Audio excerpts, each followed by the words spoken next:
Yeah, what's up, Crash? What's up, Kira? How y'all doing?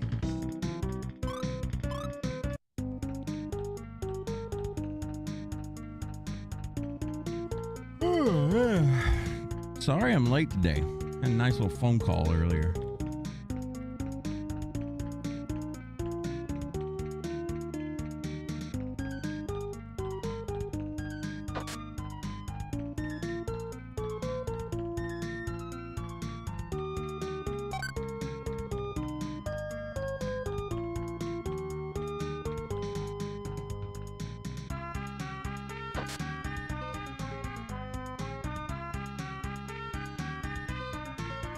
What's going on, Kira? How you liking, how you liking Vane?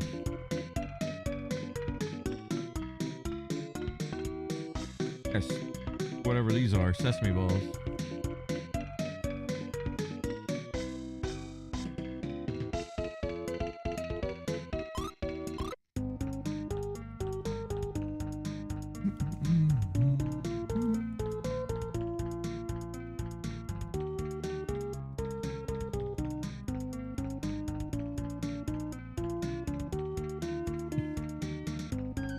Feels clunky. There's a little bit of clunk to it. It's mainly the jumping. Oh God, I needed money. I forgot. I ran out of money real quick. What up, Crash? Sorry for what happened. Man, it's some bullshit. It's some absolute bullshit. 20 years of planning basically down the drain. Like, oh yeah, I'm gonna do this, whenever we get some income, gonna do this, gonna do that. Nah, fuck it. Don't even know about it. It is what it is, though.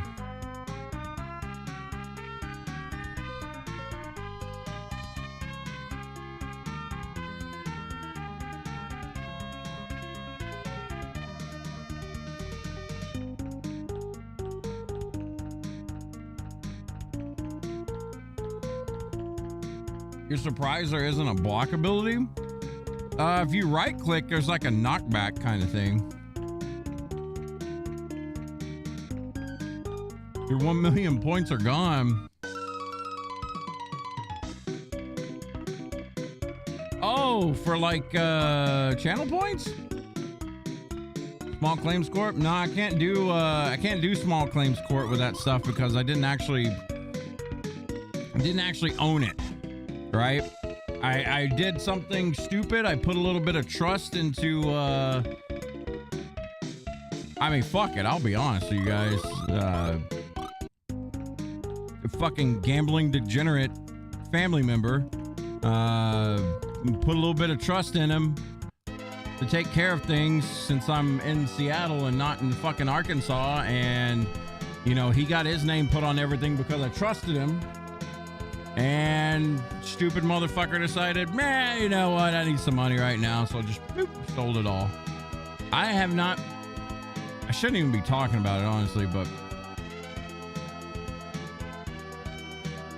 I have not been this mad in a very, like, I almost canceled the stream today because I am not in a fucking mood for that. Like, I am mad. I'm more mad that Chai even told me, he's like, I've never seen you more mad. Like, I'm mad. Like I said, it's like 20 years of fucking planning and shit. Living on, you know, the land that I grew up on, basically, just, you know, gone. And didn't even fucking tell me about it. I had to get it secondhand from another family member. Like, huh, you stupid motherfucker.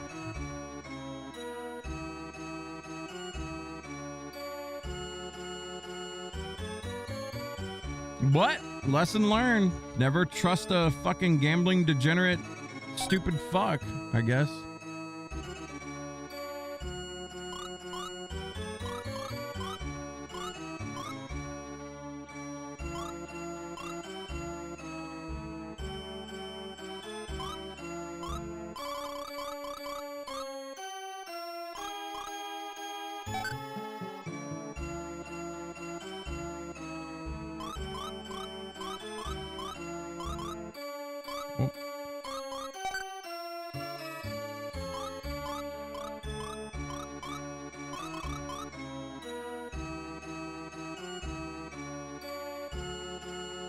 What's up, man, boy? At least he can gamble more. Yeah, he can go fuck himself with that shit. Trust me. I even said it to Chaz, like, if I was there and found out, like, we'd be fighting. We'd be fighting. Like, it's been a long time. What happened? Basically someone I put a lot of trust into to take care of, like, my grandma and my dad's land. He had his name over everything. He got a little bit desperate for money and fucking sold it without even asking. Like 3 weeks ago, I was talking to him and he was like kind of pussyfooting around the situation, like didn't want to talk about it really. And then he finally come out and said, like, oh yeah, our neighbor that's been wanting our land since, you know, fucking 20 years ago, 30 years ago, has been talking to me wanting to, you know, buy it. And I was like, oh, well, what'd you say? I was like, you know, I was testing the water, seeing what the fuck what he said. And apparently, you know, he didn't really entertain the idea, but he didn't want to talk or something. I don't know. Like, it was just fucking stupid. And I guess he came around and did it behind my back. So, you know, I didn't get a chance to talk about it on the first round because, you know, I didn't know about it. So after we talked on the phone, I told my brother, I was like, just let me know, you know, it was my brother. I was like, let me know when, you know, if you're going, you know, if they come at you with anything, I'll try and get some money to you. I'll buy the land from you. You know, I'll do it. Or at least try to. Because we put it in his name because he lives there and, you know, he could take care of it and everything. And I put a little bit of trust in him. And, yeah, told him, I asked him, I didn't tell him, I asked him. I was like, well, you know, how much is it? It wasn't much. It was like 20 grand. And I was like, okay, well, you know, I'll talk to Shaw's parents or something and see if we can get something going with it, right? And maybe we can get like a loan and just pay it off and then we'll own it. You won't have to deal with it. You'll get your money back that you paid into it and we'll go from there. Yeah. Sounds great. We'll do that. I'll come to you. Nothing.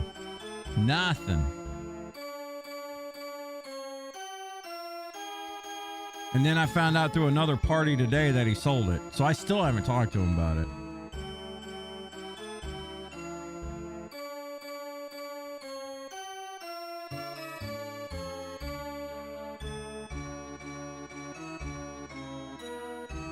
Should the ban some money? I can't because I didn't put in any money because, you know, at the time didn't have it, but he did. So he put his name on it and everything, as he should have. You know, it was his money. But, you know, it was our land at the end of the day. You know, he put the money in because he had it. I didn't because I didn't. And, you know, yeah, I guess technically speaking, at the end of the day, he could have done what he wanted to with it.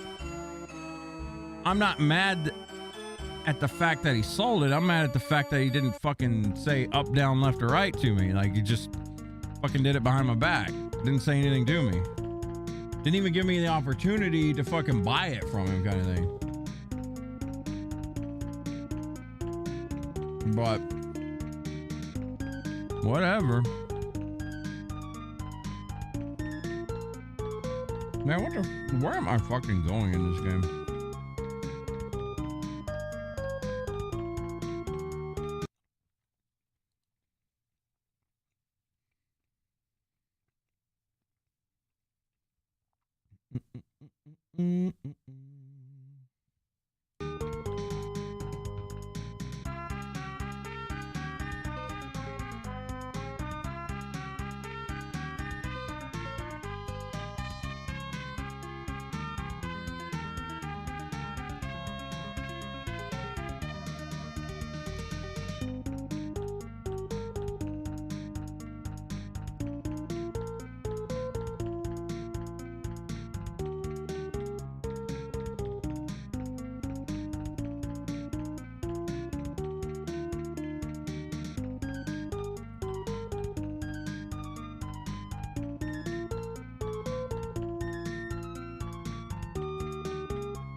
Okay.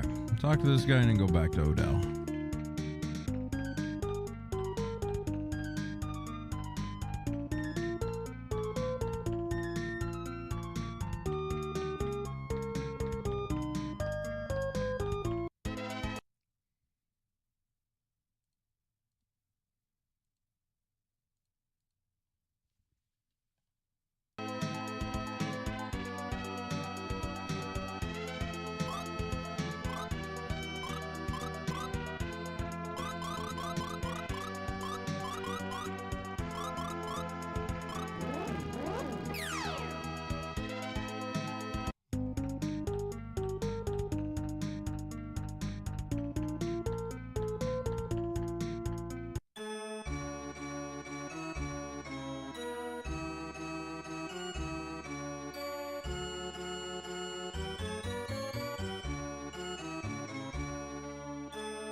Go check on the bridge. You know where this bridge is.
God damn, thing doesn't want to die.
Twin shoes.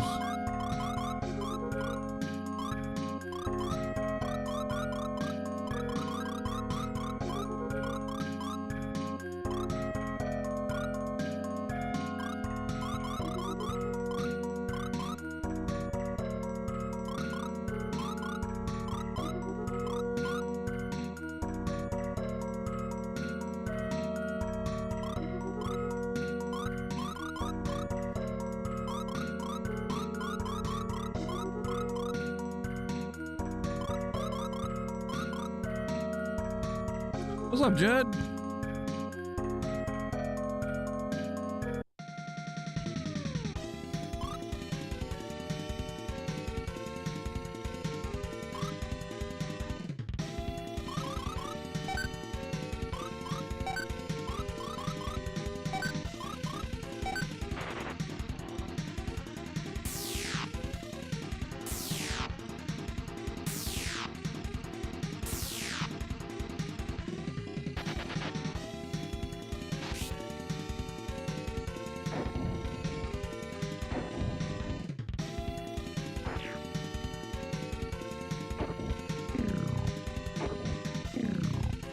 There we go. Got a little bit of XP off of that. Not much. Well, hope you're having at least a decent day.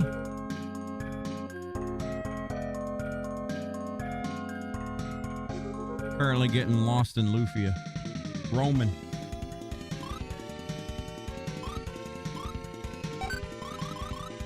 Whoop, whoop, whoop, whoop.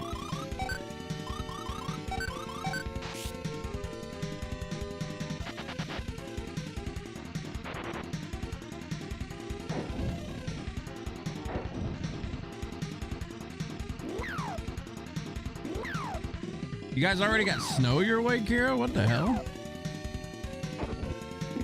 What's up, dogs?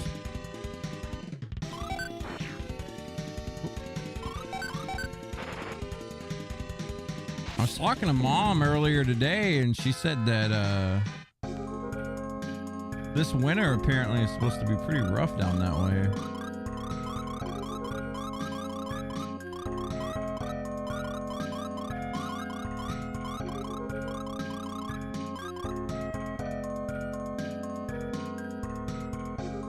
Ooh, 10 degrees. That ain't no fun. Ray, you're under a winter weather warning there till Tuesday. Y'all stay safe, man. Stuff ain't no joke.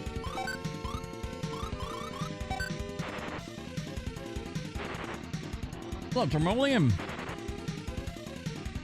Y'all got about 3 inches of snow already? Golly, it's not even December yet. It's not even mid-November yet.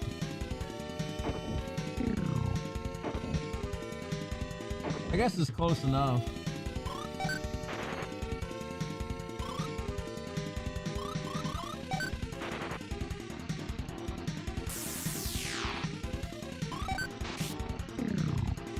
It's just some snow tires, man.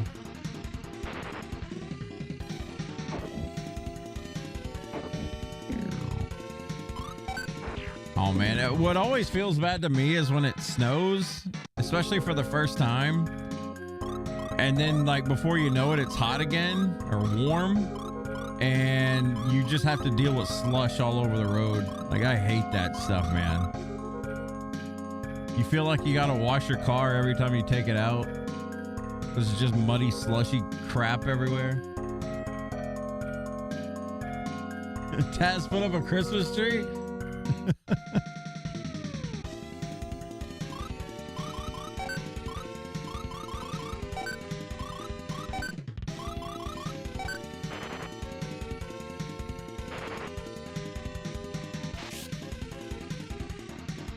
Ah, $700 is $700, man.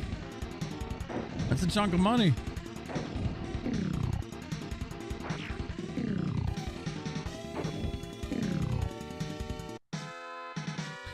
You have received a potion.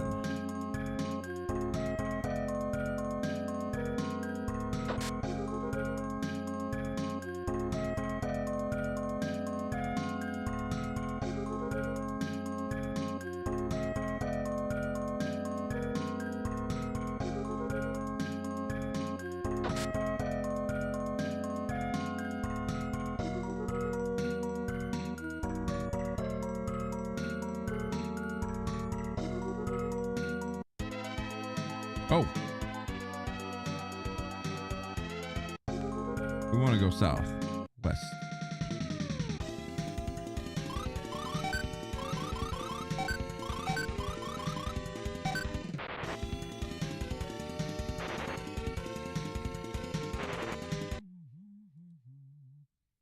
Sorry, I had to make sure we were getting sound through here. I forgot to double check everything today. Today is such a mess, man. I just went live and just ran with it. I didn't even check my mic and stream settings. Rock and roll.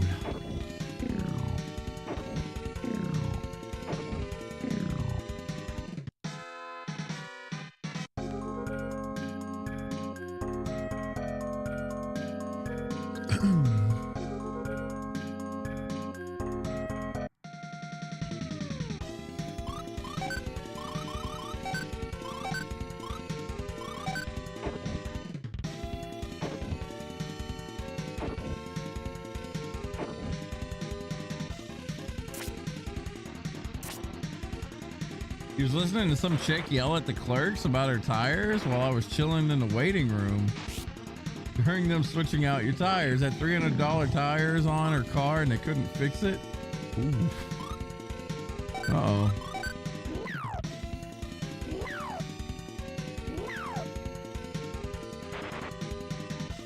That's always super annoying to do, Kira. Doing the whole clean out thing. It does feel nice once you're done with it, but god damn.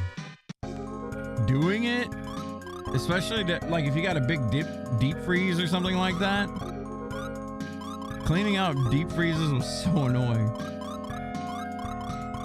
Because I mean, you're gonna forget the food that you put in there. It's just how it is. For me, I'm kind of that, I don't know, you know, we didn't grow up rich or anything, so throwing away anything feels bad. I hate throwing stuff away, but I mean, I'm not so bad to where like, oh, the expiration date was only yesterday. This is still good. No, fuck that. I ain't that bad.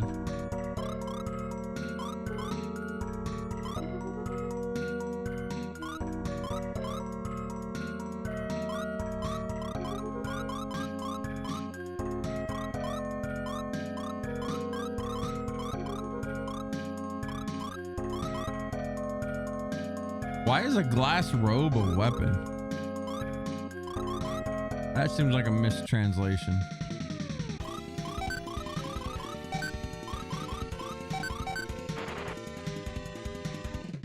You don't miss a deep freezer? I miss a deep freezer whenever we had like, you know, a garden and stuff. We used to freeze like, you know, if we had an excess of like corn or, you know, peas of any sort or anything like that, we would, we used to grow purple whole peas all the time.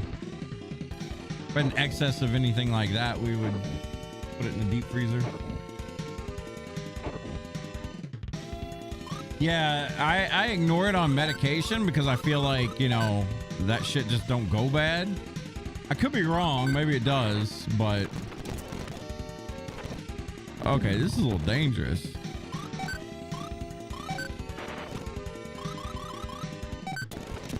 Thankfully they didn't grill everyone with stone.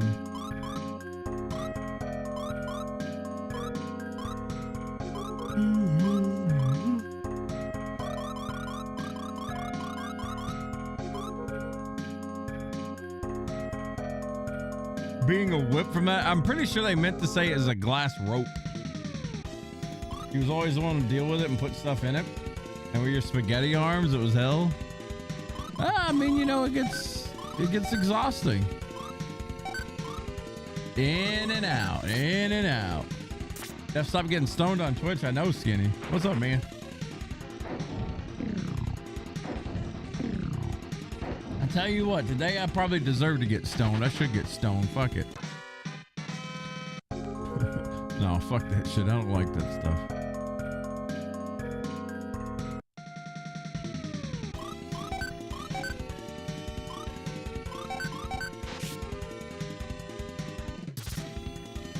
YouTube threw up Lufia 2 Sinistral battle theme for you, and that really made you want to replay that again? Hell yeah. Oh my god. Hey Sean, how you doing, bud? Oh, he's terrified. this morning. Oh man. So this morning a moment happened with Mika and Sean, the cat, the dog and the cat. Mika is like, here, I'll draw it out for you. You guys get to see my amazing paint skills. Okay. Where's this? We have a black backdrop, so it's easier to see. This is our room, okay? It's a square. All right. The green part is the hallway outside of our room, okay? We usually keep the door, which is going to be the red mark here, closed, okay? Well, the door I left cracked open a little bit, and this is the wall. This is the doorway, all right? This right here is the doorway. I left it open like a little bit, okay? This is the bed. We have a bed in the corner over here. This is Mika. Mika's laying on the bed at the corner. Sean decides to see the crack in the door, and he's like, oh, I wonder what's in here. We don't let the cats in there because one time, or actually twice, we gave them a second chance. The other cat, Sheba, the black cat, went in there and like tried to mark her territory. And if you know anything about cat piss, good Lord, it's hard to get out and it stinks. We finally got that room okay. So we keep the door closed like 99% of the time. But I think I like walked out to get a drink. And when I came in, I just didn't fully close the door. It was like, you know, closed but not closed. Sean peeks himself in. All right. So the white mark is Sean's path. So he walks in. He gets right here. Mika sees this and gets up on the she gets up on the fucking bed, like pointed at him like, oh, no, you don't. You ain't getting in this room. Mika charges him. So instead of Sean going back out the way he came, he ran this direction. In the corner, basically. So Sean has literally like this much room to play with. Mika's on him. Like she is literally on him, like growling and nipping at him and stuff. I'm over here on like, I'm just chilling. Like I'm like right here on the couch and like, you know, the TV is like right here and I'm like playing a game or something. And Mika charges Sean, runs him into the corner, and I hear thumping. Cha sees it and Cha's just like, oh my God. Like Cha, like she's yelling at Mika. We're yelling at Mika to stop because she's doing something, right? And Sean is literally like hissing but not swiping. He's a real good cat. Like he doesn't swipe. He's hissing and like pawing to get Mika to stop, and then like jumping over her, and Mika comes at him and he goes back around her. Like it's like a constant loop in this corner, right? The whole time Mika's trying to like nip his butt or nip his leg or something, I guess. Finally I get up and go over there, but now Sean is fucking terrified. Like he came in here skulking and he's just like, you know the movie The Predator? How like whenever they're in the jungle, they're looking everywhere like, oh, where is it? That's what Sean's doing right now because he didn't see Mika like lamb blast him yesterday. It was so funny. But I mean, she didn't hurt him or anything like that. But yeah, it was something else, man. What's up, Joe? Now he's like got PTSD. I don't think he'll ever come back in that room again. Which, I mean, whatever. But yeah.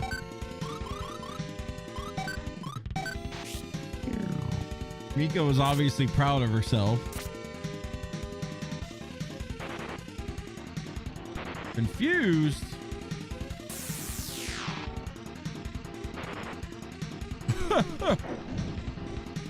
She did put the fear of dog into him, that's for sure.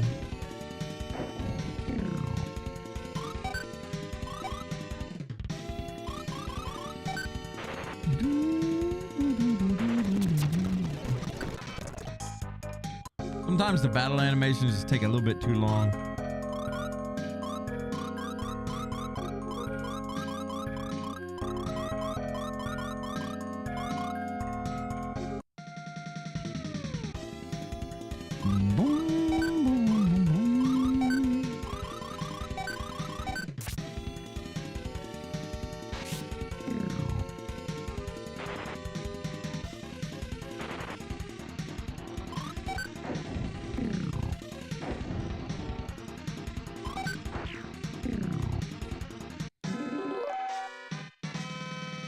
Man, we're getting mad levels in this place, though. There's one good thing about getting in fights every 2 steps. How far are you into Lufia?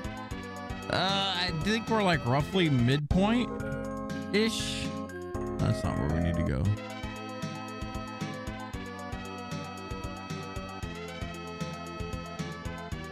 I think we need to go to this other spot. We're like roughly midpoint, and then we got Lufia 2 to play, which is... I don't remember. I think Lufia 2 felt like a little bit shorter. Maybe it was longer. I don't remember. I felt like it was shorter because I enjoyed it more. Like, Lufia 2 is really good. I mean, I like Lufia 1, but, you know, Lufia 2 is just like an improvement. I don't remember much about Lufia 2 either, though, so that'll be a fun, like, refiguring out kind of thing.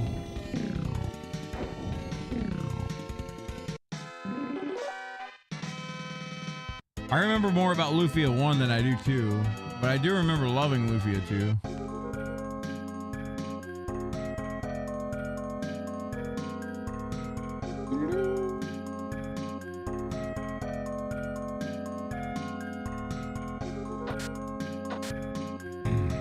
Dragon egg.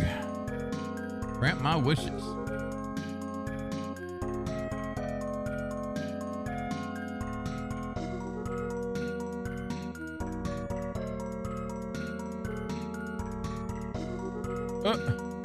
We had to go look at the bridge. Now we get to go back to Odell.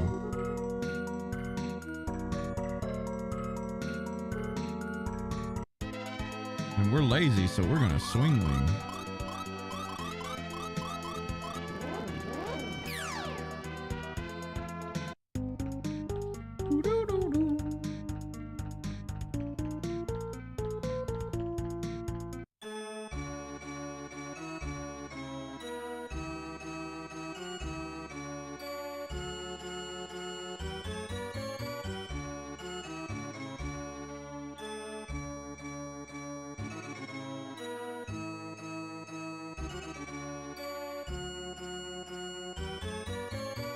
I get to go all the way back.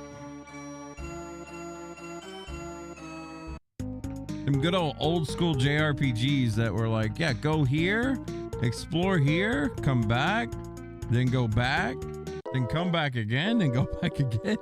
It was part of the grind, man.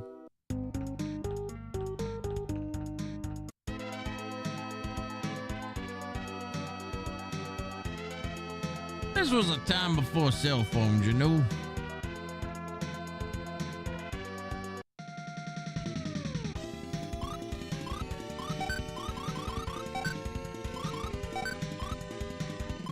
And I was doing my dailies for Battlefield last night. I am 1000%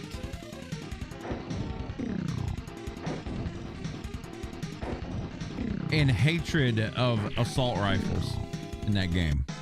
I don't know what it is. I don't know if it's me. It's probably me. But I cannot aim an assault rifle in that game to save my fucking life. You give me a DMR, you give me a submachine gun, even a light machine gun. You give me a carbine, I can aim that shit easy. But you give me an assault rifle, I can't hit the broadside of a fucking barn with that thing. I needed 10 kills with it. It took me 2 games to get 10 kills with it. It was terrible. Granted, the first game I joined was like midway done, so.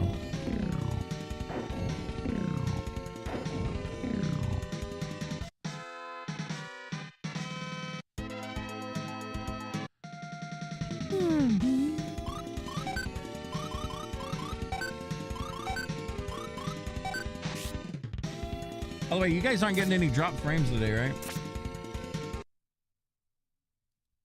It's looking good on my end. Oops.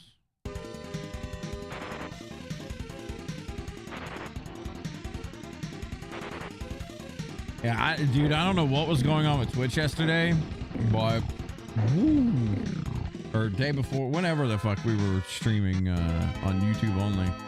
Yeah, Twitch was dying, like literally.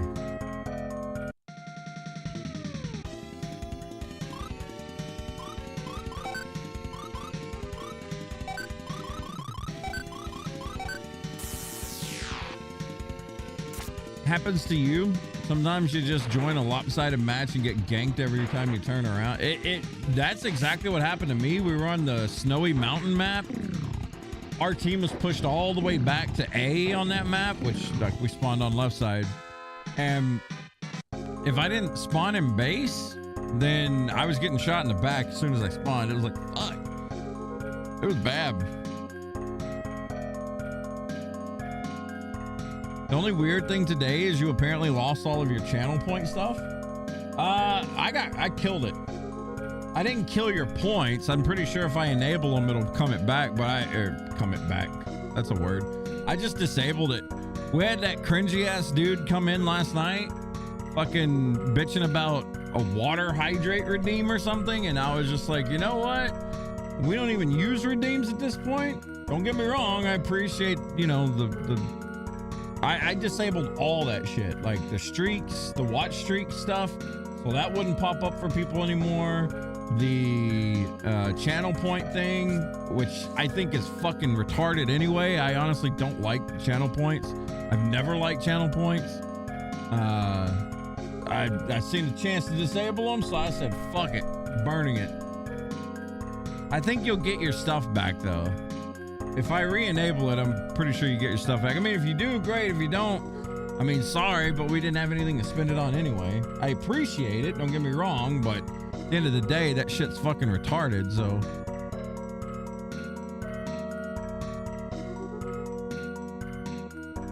What the hell's a Berea Nacho? 10 kills in 2 days? Rough, you're not a veteran? No, I mean, I got my 10 kills. It was 2 matches.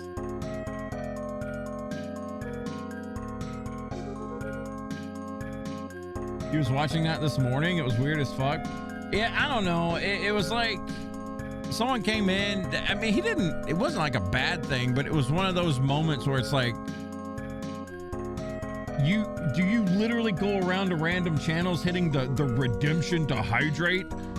What kind of fucking twat are you? Like, when I seen that, I just kind of looked at the camera. I was like, no, not over here, man. And I know it's like a Twitch thing. Oh, thank you for the hydrate. Like, dude, shut the fuck up. That's so fucking weird. Drink when you think about drinking. Are you... What? I always hate that shit, dude. I hate it when I'm in another person's stream. Thanks for the hydrate.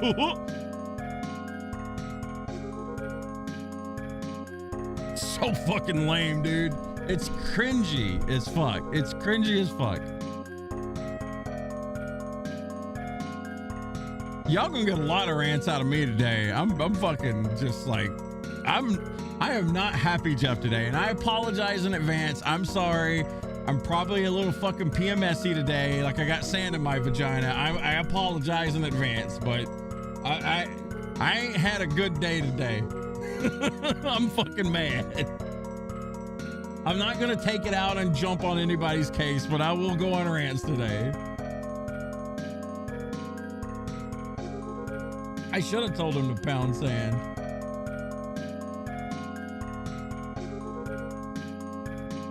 Berea nachos. It does look good. It also looks small. I can't even see what it is. Take them fucking jalapenos off. Nasty ass shit. Trying to redeem hydrate. Water kills people. I can understand the hate. Let's all boycott water. Yeah, fuck it. Drink coffee only. Hydrate command for 1,000,000 points. It's Take a shot and rant. I don't know if I want to take a shot of the fucking shit today. I don't know. It's been in there a while. Poor Jeff is gumpy today. I am. I'm sorry. Like, I did not have good news today. Like, that shit just fucking rubbed me. Like, if I could have, I would have been fighting today. I ain't even kidding. I'm fucking 40. I shouldn't be fighting nobody, but I would have fucking put some bitch in the ground this morning. I was that mad. Jeff, what do you think of 7 Rebirth?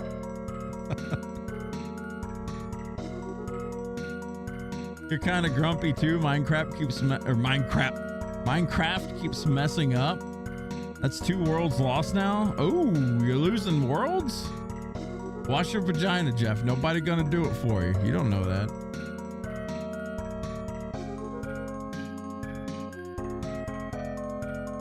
You screen clipped it, so it should be bigger. Birria, I think, is like Mexican shredded beef. That stuff's delicious. Any shredded meat is like really good.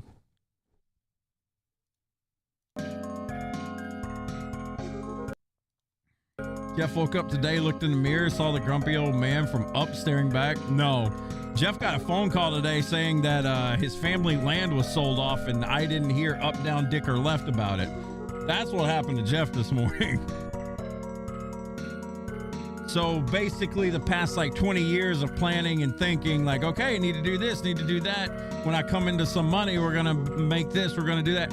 Nah, fuck it. Just go away kind of thing. That's what Jeff woke up to this morning. It's not the fact that it was sold. It was the fact that it was sold without me knowing anything about it.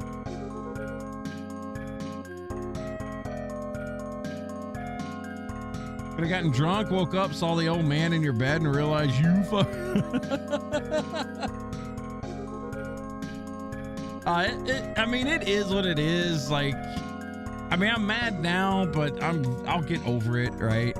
And I'm more mad at the fact that, you know, I had a conversation about this whole thing a month ago because the person in charge of the land, basically, I mean, he told me, you know, he was nervous about talking to me about it because, you know, he was offered some money to get paid back what he put in.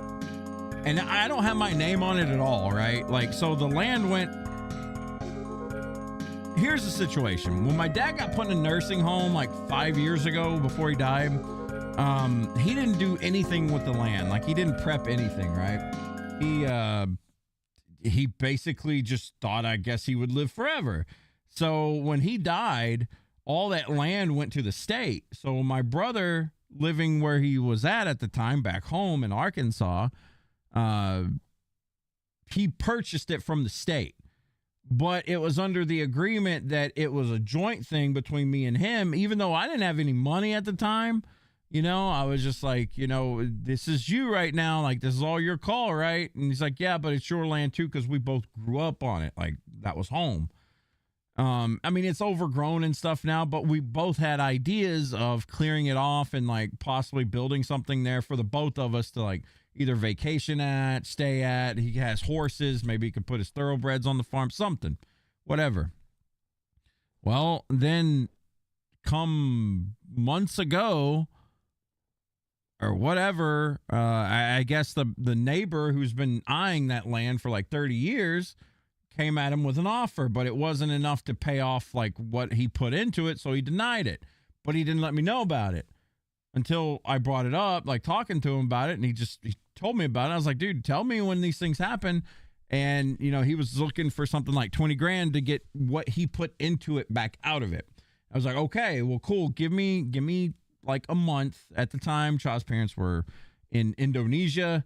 And, you know, I was like, when they come back and they get rested up, you know, I'll have a chat with them because, you know, asking some, you know, person, anyone, hey, can I borrow $20,000? You know, it's something you gotta work with, right? You can't just like blurt it out.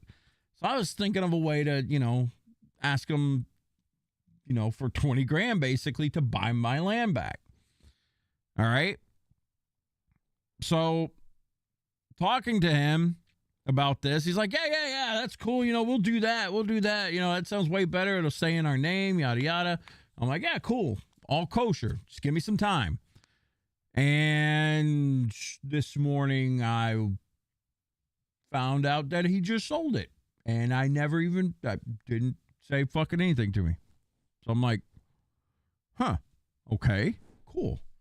I'm more mad at the fact that I'm left in the fucking dark about it. Not the fact that he sold it. I'm sure he has his reasons, financial, whatever. And he did put his money in. I'm not even mad about that. I'm not. You got to do what you got to do sometimes. I get it. It's the fact that, yeah, I'm not going to leave you in the dark about anything and then leaves me in the dark. I still haven't been told by him. Like, I'm going to have another phone call this week to him. It ain't going to be nice.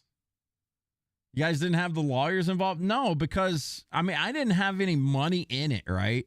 I let him deal with all of that because that's, he lived there. He could take care of it, right? And that's what me and him both talked it out. And he was like, yeah, but it's your land too. Not in writing, obviously. And that's why I said I'm not mad at the fact that he sold it. I'm mad at the fact that he sold it and didn't tell me anything. Like, didn't even give me the opportunity, even though agreeing with me, hey, yeah, let's keep it in our name. I'll buy it from you. Give me a chance to get the money. Give me a little bit of time. And it's just like, wham, bam, thank you, ma'am, sold it. Not saying a word to you. I hear from a third party that it's done. So it's like, it's not the fact that he sold the land. He's fully within the right to do that. That's great. I'm happy for you. You got your money out of it, whatever. It's the fact that, yeah, I'll tell you everything and we'll work this out, just me and you together on this. And then just completely fucking keeping me in the dark about it. And it's like, cool. So, family. I don't know. It rubbed me wrong. It's the disrespect. People ask your input on something. You put yourself into it. And then they do something that pulls the rug out from under you. It feels like you got backstabbed. That's exactly what I told Charles. Like, I feel like I got backstabbed by my own fucking family. It's like, what?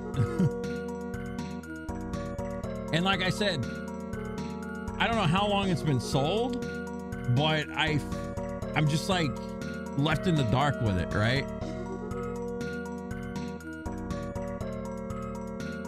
That's the problem. It's not the fact that, he sold it. It's the fact that he just didn't say anything to me. Like, stupid motherfucker, like, say something.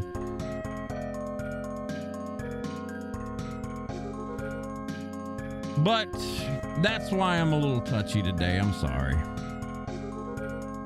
Didn't have the greatest of news this morning.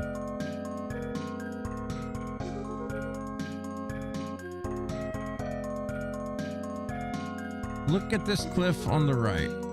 The cliff on the right where the treasure boxes are. You can see the best from up there. I can't gauge it from down here. Oh, we need to go up there. Okay. Yeah, it's... I'm mad about it right now. I'm sure I'll get over it. And man, I'm never one... Like, when there's drama like that, I always try to take, I try to take the less dramatic route, right? Because I ain't about the arguing life. I ain't about the getting mad life. I don't like the drama, etc. But man, you reach a fucking point where you just kind of feel like you get run over enough where you're like, all right, I'm fucking sick of this shit. I'm going to start something. I'm at that point.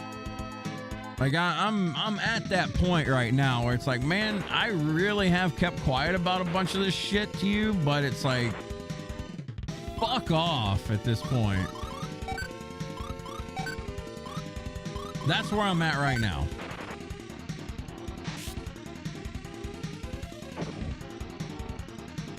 No, I can't wait. I need to... Yeah, as something as simple as that would have been just fine. It would have been fine.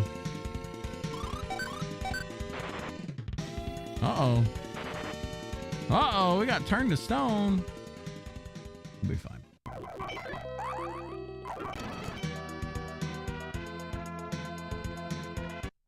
Does everyone got one health, or do we gotta res everyone? Oh, God. Fucking stone, man. We'll get you. But yeah, it's just like, it's one of those things where it's like, fuck, man. It would have been nice. And I mean, it wasn't like a small plot of land. It was like, what, 20, 30 acres? It's not big. It's not small, but it's not big. The main thing was, you know, it was my dad's and my grandma's. Like, we kept it in the family for all these years, and then just a willy-nilly shoo-shoo. Like, goddamn, dude, give me a chance. But that battle wasn't fine. Sometimes this game will just give you a big old F you. But it is what it is. Like, I don't hate them. I do right now, but I'll get over it.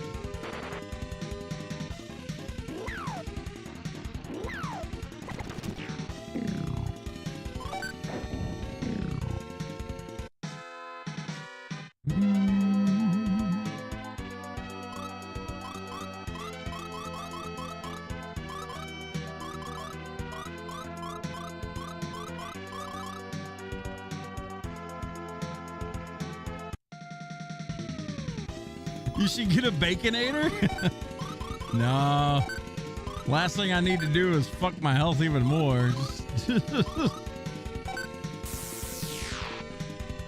It'll be all right. I just vent from time to time, get it out, and then move on about my day. It'll be all right.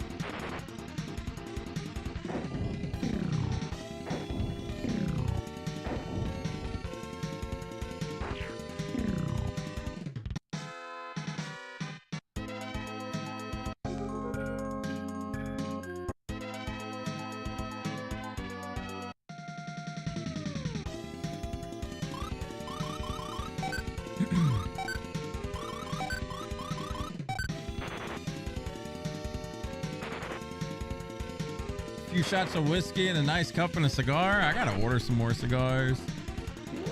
I ran out like 2 weeks ago and I was like, nah, save some money.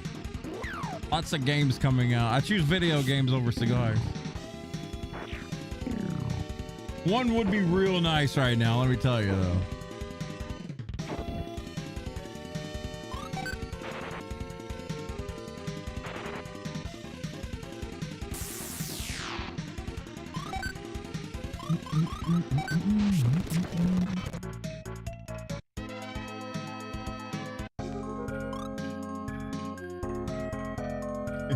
Don't make me eat my feelings. Man, I've been doing, I mean, last night I didn't do very well, but I've been trying to do 16/8 fasting.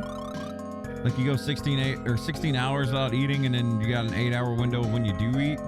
Obviously, don't fucking smorgasbord the thing, but I don't know. I've been feeling better doing it. I need to. I would need to get it down to where I do it every single day. It's really not that hard to fast if you pay attention. You thinking about it? A cigar and a cigar and a Baconator? You did that and it sucked? Portion control during fasting? Yeah, I mean, you just... The way I was doing it, I would try my best to eat like anywhere from like 12 to 1600 calories in like a course of like 3 hours, right? Which is a lot, honestly, when you think about it. I mean, it's not when you go get fast food or something, but when you're eating decent, like, you know, boiled chicken or, you know, some carrots or something like that, you gotta eat a lot. But I don't know. For me, it's easier if I don't sit down and start watching like YouTube or something. When I watch TV, that is my biggest weakness. Like, I gotta... Joe, you're gonna get a little excited here. It's food, okay? It's food. But when I'm watching TV or something, I gotta be eating something. You know, you gotta have something. It's that mouth fixation, right? And that's the worst for me, man. When I'm watching a movie or watching YouTube or something, I gotta have my popcorn or something, like something. Not a dick, Joe. Calm down. I'm messing with you, man. Cigar and a Baconator and a swig of honey Jack Daniels. That would be delicious. That sounds great. Just have to take it slow. I mean, even when I tried it on like the first day, it wasn't that bad. It was easier than trying to do keto. Like when I tried to just rush up and do keto, that I got to ease into a little bit. Because if I try to go like hard on keto right out the gate, oh my God, I felt fucking drunk. Like I didn't feel like I was right. You know what I mean? Like I felt off.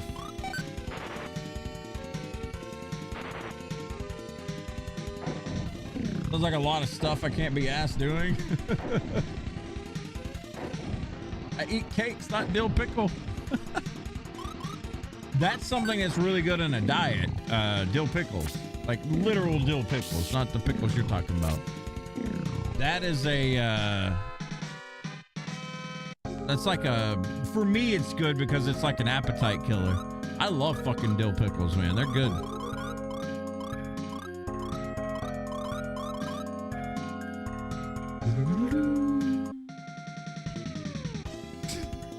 You know what I'm talking about.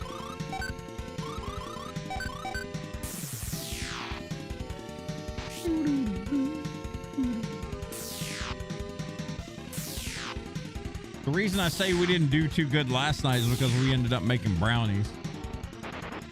Not weed brownies. Regular brownies with some walnut chunks in it. It was good.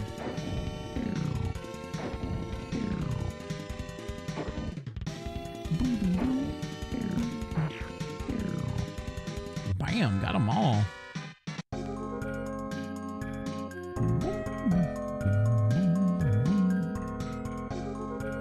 There's 2 chests we missed here. Quilted silk in America. They're really good on sandwiches too, Jeff. You talk about dill pick? No. Pickles are good by themselves, not with anything else. Stop that. Peanut butter pickle sandwich is good too. Oh my God. I was just making fun of Cha. She got on a kick where she had pickle and peanut butter sandwiches, and I called her stupid for it. Like, what? No.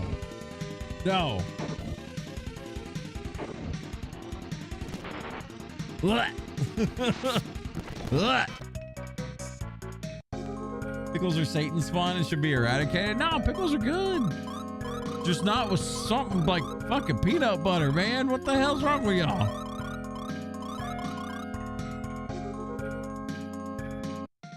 Hey, Koopo, what's up, buddy? Cuban sandwiches are where my pickles go. What is a Cuban sandwich? There's a local place around here Cha's been wanting to go to. It's a Cuban sandwich store. What the fuck is a Cuban sandwich? Let's see. Because I'm curious. What goes into a Cuban sandwich?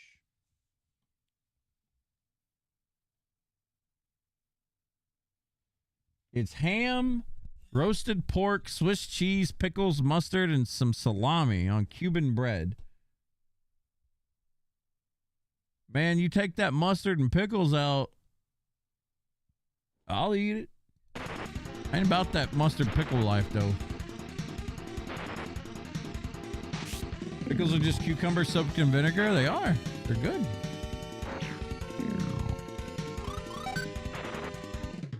I think pickles go in the trash can.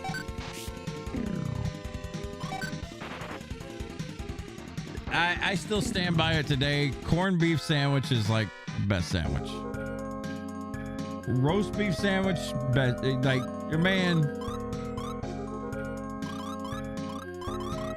You give me a homemade like corned beef sandwich, I'm fucking money. I'm good.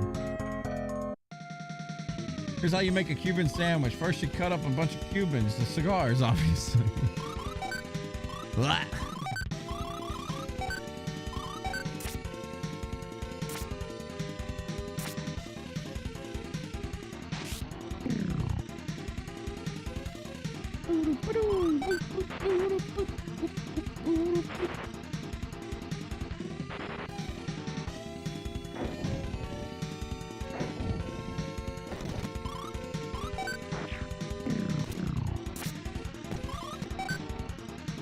Get help.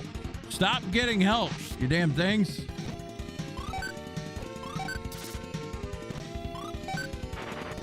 Actually, keep getting help. You're gonna give me mad XP for this. Never mind, I died. Corned beef? No, no, no, no, no. That stuff is nasty. I love corned beef sandwiches. Corned beef, roast beef, whatever. It's all good to me. What's y'all's favorite type of sandwich? And it can be a bologna and cheese sandwich for all I care. Like, what's your favorite? If you had a choice right now of a sandwich to get, what kind of sandwich we getting?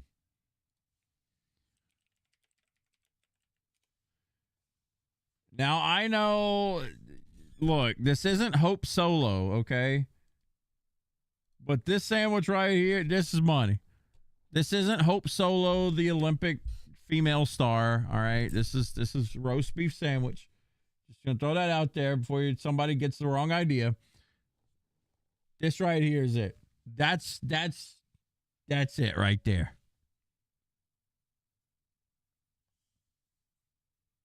I need my beef cooked. A turkey BLT. Turkey BLT sounds good. I like turkey. Grilled cheese. No Kraft that ain't a real grilled cheese. Hard salami, sliced pepperoni, pepper jack, and dill pickles. Ooh. See, getting all that meat stacked on top of meat. That's just good, man. That's good. Cold roast beef for you. See, I can do cold or hot. You can put some cheddar cheese on there, like from Arby's or something. I'll be fine. I'll be happy. I don't mind. Sun-baked tomato turkey, Swiss mustard and mayo and lettuce. I don't like tomatoes on my sandwiches for some reason. I don't hate them. Like if they're on there, I'll eat them, but I'm not the biggest fan. Ham, Swiss, lettuce, onion, pickle, and mayo.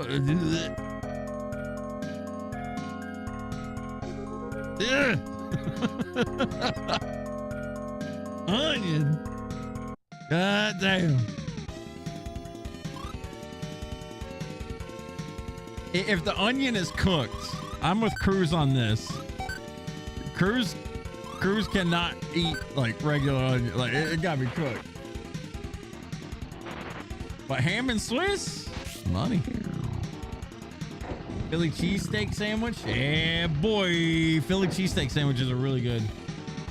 I'm not the biggest fan of bell peppers, but when they're cooked and put on a Philly cheesesteak, oh man.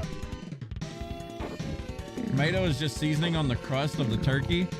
Tomato just makes it soppy. If there's one thing that makes me mad, it's when I pick up a sandwich and something's dripping off of the bun. If it's dripping off the meat, that's just hot meat juice. That's okay. It's fine. But when it soaks into the bun where you feel like you're picking up a sponge, I want to punch a bitch for that. Like, no. The last time I had a sandwich like that was in Lake Charles, Louisiana. Me and Chaw went to this place everyone was talking about, saying it was really good. We went there. That place is shut down now, by the way. But we went there and it was fucking disgusting. Like, it had one of those drippy drip sandwiches. Does a hamburger count as a sandwich? Yeah, of course. Raw, you love raw onions? Golly. Golly, raw onion eater over here. I bet you stank. I'm playing. out, Shrek. The crunch and the pepper. Golly, man. Golly. I can't say anything because, look, I can cut up garlic and eat it straight. I can't eat the full bulb in one bite or anything. That's too much. But garlic, I can do that with garlic. I like to eat it raw. It's good to me. So I get it to a degree. Put a pic of what that turkey looks like. Twitch banned the onion butt. Subway gets like that, all drippy. I've never had a Subway sandwich that's drippy like that. But I only get Philly cheesesteak sandwiches there. I used to get their meatball subs or whatever. They were good. I never had a hairball sub from Subway before, so you know, I am missing out on the secret menu apparently.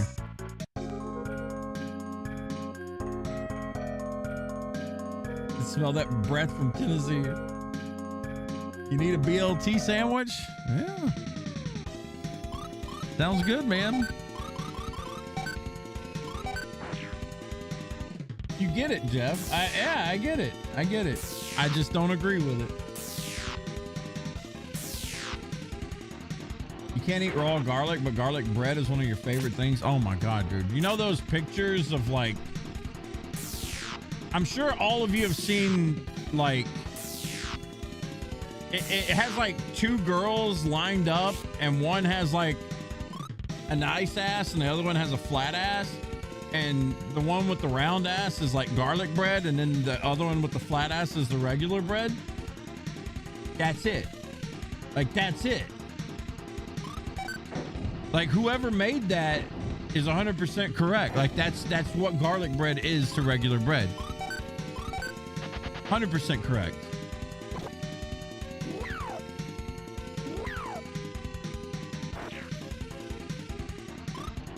Subway's like $10 now just for a sandwich. Subway's always been kind of right. Hairball sub? That's a Dar story. Raw onion and garlic ruin the taste of whatever it's on for you, since those two items are the only thing you'll taste since it's overpowering. I love it. I love the smell and taste of garlic when I eat it.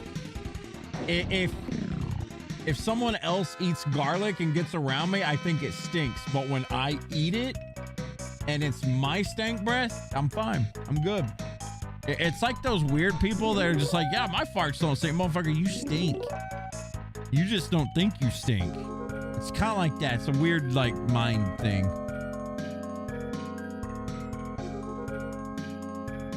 I've never had Jersey Mike's before. I don't recall that now, but I want to see it here. It's not against Twitch's TOS or YouTube. Garlic bread versus white bread. I'm sure it popped something up. It's just bread right now. Yeah, here you go. I found it for you, Ray. I don't think this is against TOS. If it is, we're in a mood today. There you go. That picture right there encapsulates everything about bread and garlic bread to me. This picture is like old as shit, right? Like it's fucking real old, but it's right. Like this is a perfect, like visually, this is garlic bread. That's real. That's what it is. Yeah. It is what it is. Just in case we get a crash. Need to save.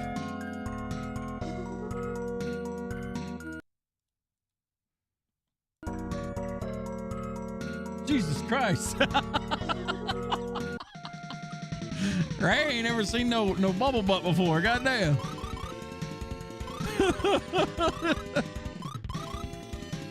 What does boost do? We're gonna try it. Maybe. Oh, it's HP up. Never mind. Firehouse subs greater than Jersey Mike's, greater than Subway. Firehouse subs pretty good. I've had that.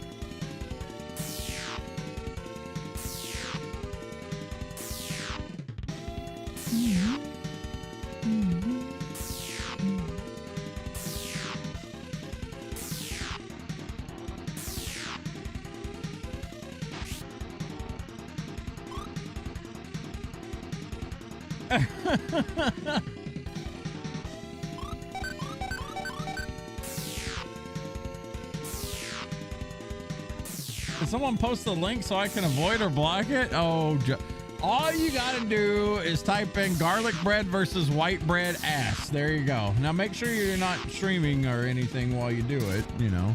That's why I have a separate monitor, to make sure, you know, safety first. The second monitor is PPE, all right? I was thinking the same thing, the tiny waist with the giant butt. I mean, it may be Photoshop for all I know. I don't. It just encapsulates garlic bread to me. When I seen that, I was like, I get it. I completely understand.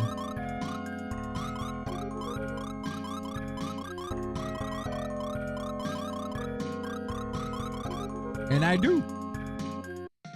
All the gooners in here. It ain't gooning. It's just, it's truth. Okay? It's truth. Garlic bread equals estrogen. Jeff supplying the sauce. It's just a picture. A grainy one at that.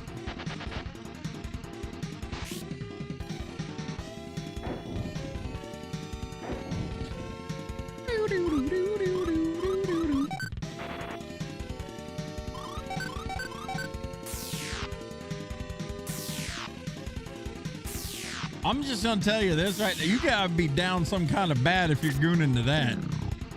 You gotta be down bad. Of all the things you can look at on the internet, that's the one? Come on, man. You can do better than that.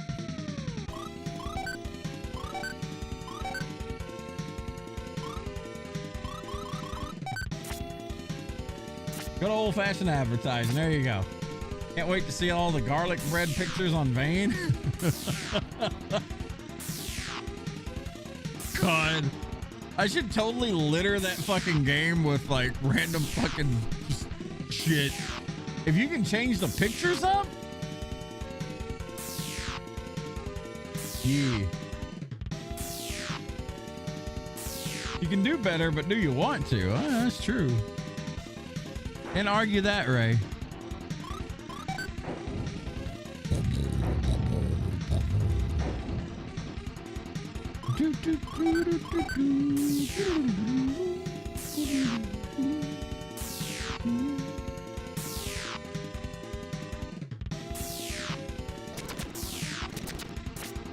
God damn.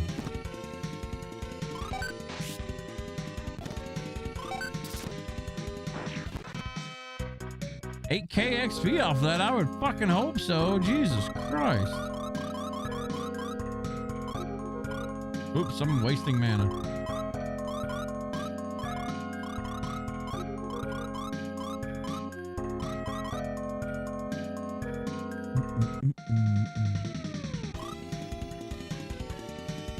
How do you rank your own stream to that garlic bread meme in terms of gooning potential? Gooning on me? Look, I've never thought of myself as like a Brad Pitt or something, right? But dude, I'll just say that the internet goons to anything. I've had DMs before. I'll say that. From both sides. Okay, and they're not robots, I don't think. We're just gonna say they're not robots, keep that, you know, head in cloud kind of thing. But I've had DMs from both sides, so. And from both sides, I mean guys and girls, and it's awkward, you know. It's just. I'll tell you something else that's weird. I'll tell you something else that's weird. If you're a man, and I put this on my fucking. I put this on my dad. Truth. If you're a man Your interactions with women at the grocery store or in public will go up 100-fold if you put on your wedding ring. I don't have my wedding ring on, but there is something weird that goes on with females. I never, growing up in my first 35 years before I got married, my first 35 years of life, I never got randomly approached by women. Never. I mean, I had to do the approaching. As soon as I started wearing my wedding ring out in public, oh yeah. The world needs Jesus, all right? Something. They need something. That's sad. It is. It's actually, it's very sad because, like I said, I never got approached. I never, dressed to impress or anything like that. I just dressed normal, casual, whatever the fuck, right? As soon as you walk outside as a man with a wedding ring on, women see that as competition. Like, oh, you're good enough for her? I wonder if I'm good enough for... It's kind of like a weird, competitive thing. It's very strange. I've like I said, if I didn't experience it firsthand, I wouldn't believe it. But it's very true. And I mean, it's not a little bit. It's a lot of bit. What I mean by that is I went from, literally never getting anything to... I bet I've been approached... I'd say 4 to 6 times, anywhere in that time frame, 4 to 6 times in the grocery store. And it may be something simple, but you can tell they're trying to flirt with you. And it's like, bro, I know you're sis, I guess. I know you're asking where the bologna is, but it's right the fuck there. You don't have to ask. You can look up at the sign. You're asking where the butter's at. I know.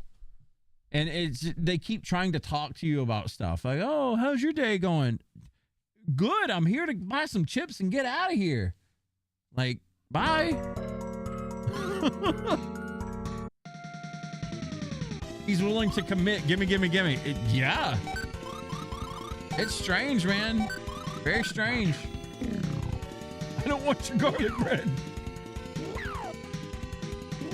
I suppose they think someone values something in this person to have married them. I want them. I think you're 100% correct in that. 100% correct in that. It's yeah, there's something good here. You're trustworthy. You're safe. You're safe. I know the whole meme is women love bad boys and all that shit. I guess that's true when you're young. But when they get to their 20s and 30s and 40s and 50s, it's oh, safety first. That's it.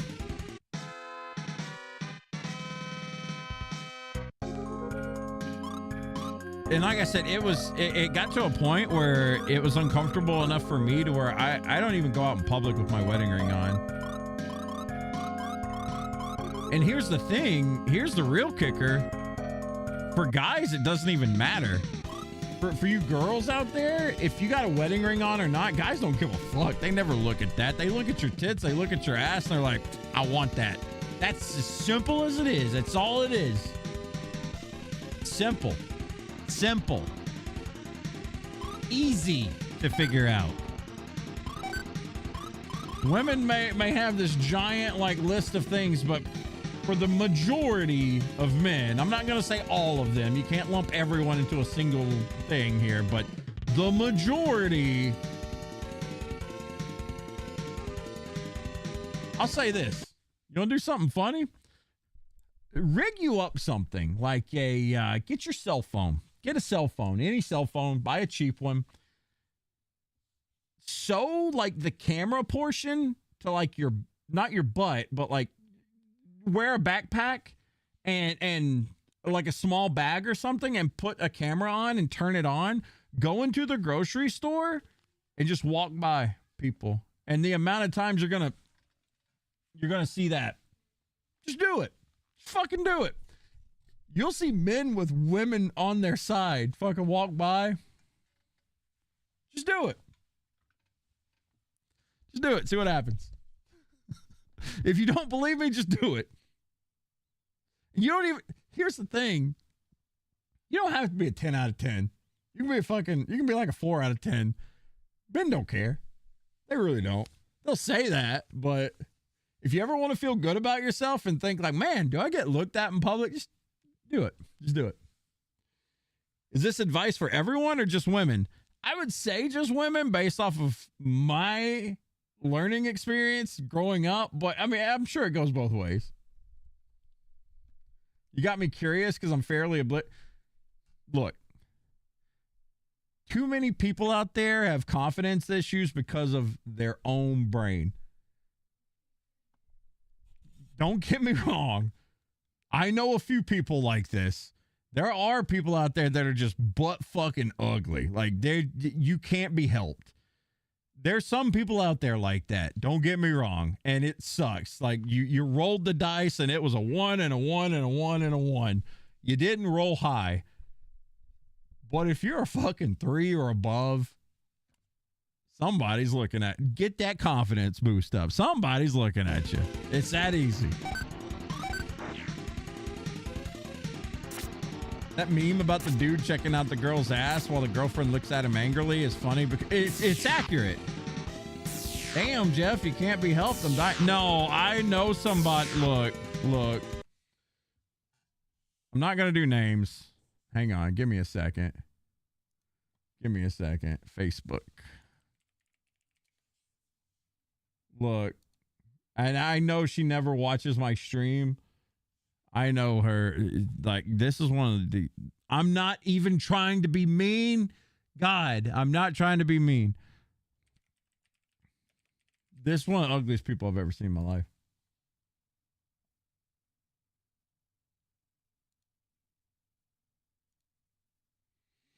Man,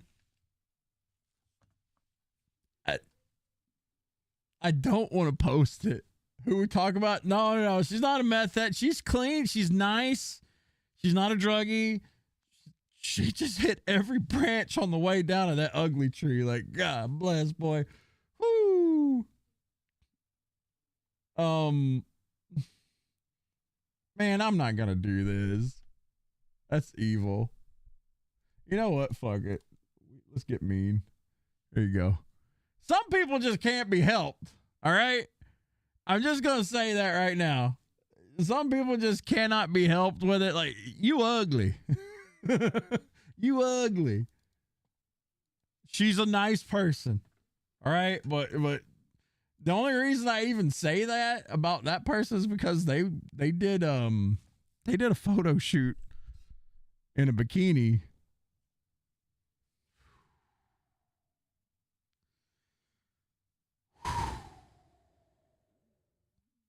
I could see someone wanting that. Maybe. Like I said, I'm not saying names. It's just that's someone I knew growing up. Obviously, Jeff, you have to be 6'4", then women will say that's hot. That is a thing. Like, I don't know why that's a thing. It's really cringy, but I'm 6'3", so I'm not complaining. I always make the joke to Cha. I'm just like, yeah, I'm 6'3". I'm hot as fuck. I go get anybody I want. I'm 6'3". What do you mean? I got a dad bod, but I'm 6'3". I'll get all the attention I want. And it's true. If I wanted it, I could go get it. I already know that. But I don't know. I don't think like that. Well, I'm a big loyalty person. I'll say that. I'm a big loyalty person.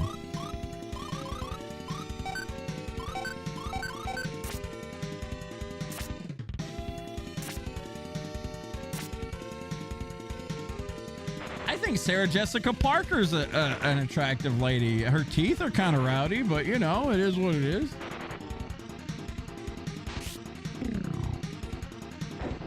Women see wedding rings as sexy, the same reasons they see money as attractive. Well, here's the thing I think about with the money and the whole, like, you got to have a 6-pack and 6 figures and be 6'3". If we're going to start judging people on that, cool. How much do you weigh? I don't care how tall you are. You can be 6'3" or fucking 5'2". I really don't care about your height.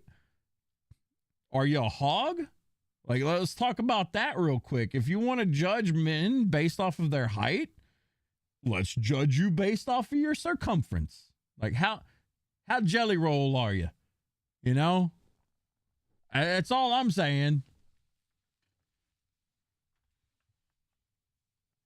How loose is your vajayjay? Does it hang like sleeve of wizard?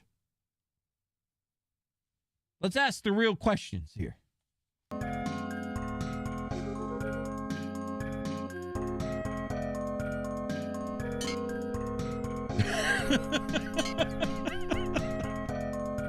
I'm just saying. Have you ever seen the sleeve of a wizard before? I mean, hell, let's see here. Sleeve of wizard.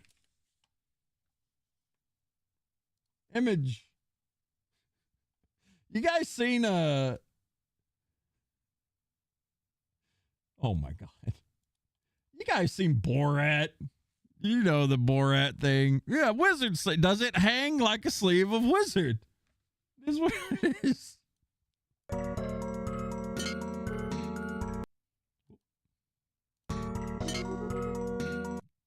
Gandalf loose or Saruman loose? Jeez.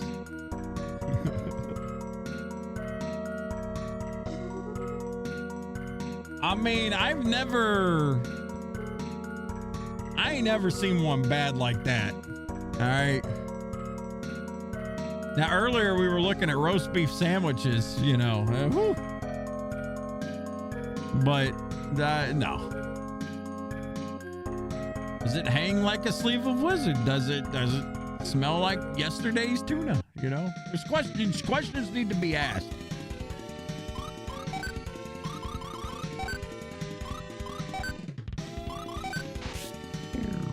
The hell going on here? We're talking about wizards and rods and stuff. Even if you mention the word wizard, I'm sure you're not getting it. It could be true. You never know, man. Today's women are different, man. It's not like yesterday. Some women you bring up Dungeons and Dragons to, it turns them on.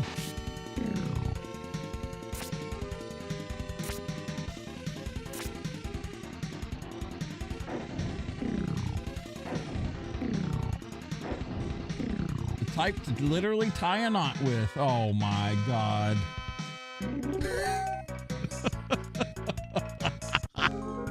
Oh my God. Brought back a lost memory. Dars.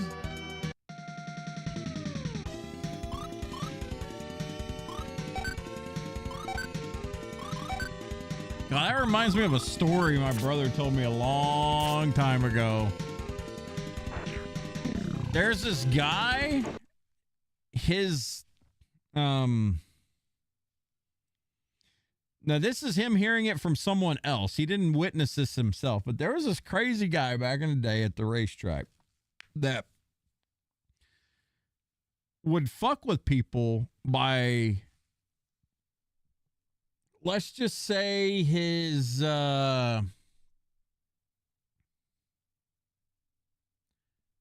sack was Stretch Armstrong, and he would pull it up around his schlong whenever he was taking a piss, and like he could do that and like aim it where it would go up over the stall. Yeah. I remember him telling me a story about that, and I was like, "Are you what? Like, that ain't real." Apparently, it's a real thing for some people.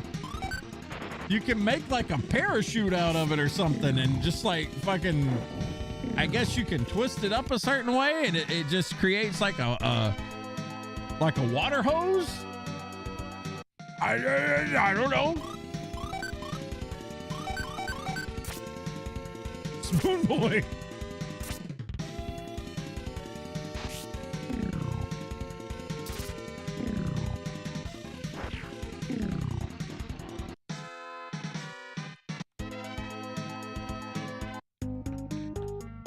Besides a lady of the night, are we in the Witcher days? Me fair ladies of the night. Just call them hookers. Come on. Was a guy that had a fucked up sternum that looked like he got caught. Oh yeah, there was a friend of mine in high school. I remember we were on like a track run one time, and he took his shirt off, and it looked like his chest was like super caved in. Looked weird. Yeah, I've known a few people like that actually. I don't know what causes that. Some birth deformity or something, right? Those ladies have names. I think that's more normal than not. It wasn't a hooker. It was a one-night stand with an acquaintance. Shit, we call them hookers around here. I remember when mom.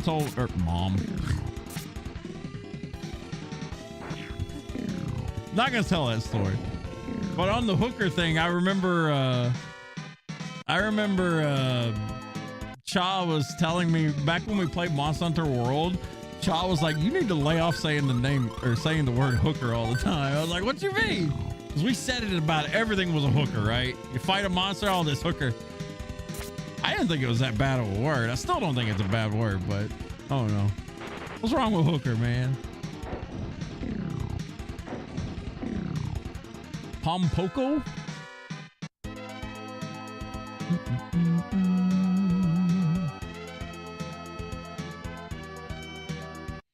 I like that you said hooker and hit that monster for 69 damage. You're damn right. Put it down. But no, I remember having a discussion with Chop about that. She was like, you need to stop saying that so much. I say a lot of stupid shit on stream. I'm actually surprised I haven't been banned. Sometimes we let it roll. I will say this, during the first like 2 years of stream, I tried to be like rated R kind of thing. Like I tried to know the words not to say, and then straight up, like you wouldn't hear me in the first 2 years of streaming say retard. I just hit a point where I stopped giving a fuck. Cause it's like, man, just be you. Obviously there's some things you shouldn't say regardless, but you know, there's too many fucking, there's too much out there right now that people are just like, oh, you shouldn't say that. Oh, like, just fuck off. The fucking word. Makes me think of the 6'7" thing that kids are joking about. What does that mean? What is 6'7"? Does that mean like it's just like meh? Like, oh yeah, she's 6'7". Is that what that means? Because if someone just came up to me and said, oh, she's 6'7", I would think she's a tall bitch. But it apparently means something else. It just means like it's mid, right? No clue. Let's figure this out. All right, Gen Z. What kind of mysteries are you hiding? What does 6'7" mean? The meaning of 6'7" depends on the context. Oh, cool. So it's a made-up word with made-up definition. In a phone call, it means star 67, a service block number. Shut the fuck up. What does 6'7" mean, Gen Z? Damn it. I wish you people would just leave me alone. Dre, thank you for the raid, dude. You're new here, aren't you? Okay, I found it. Ray, we're educating ourselves. 6'7" is a popular internet slang term primarily used by Gen Alpha and Gen Z that is a nonsensical word and does not have a fixed meaning. It is used as an inside joke and a fun, absurd injection and it's retarded. It's just retarded.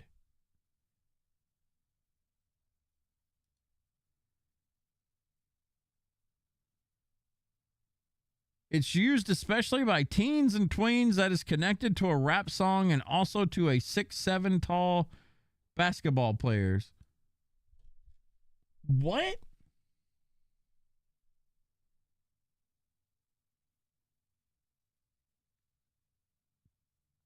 It's just retarded. Okay. I'm not even going to wrap my brain around this shit. Not even going to wrap my brain around this shit. It's stupid. It's like when I was a kid, everything was about being crunk. That was stupid too. We're done with that slang.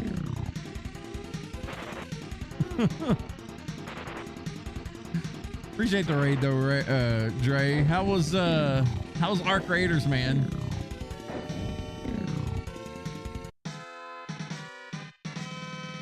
Long story short, it has to do with a street where the guy is from. It doesn't mean something good, but we turned it into a positive. What does that mean?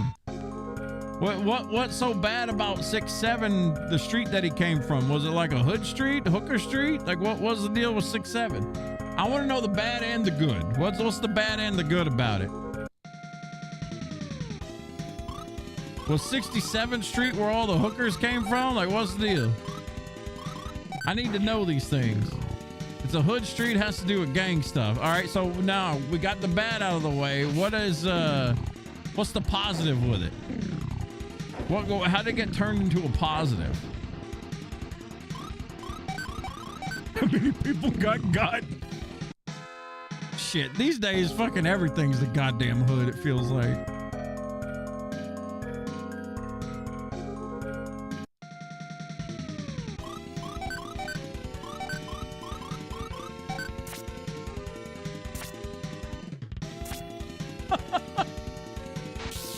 So people turned a hood street into a dance? It's like West Side Story. It is. It's like West Side Story.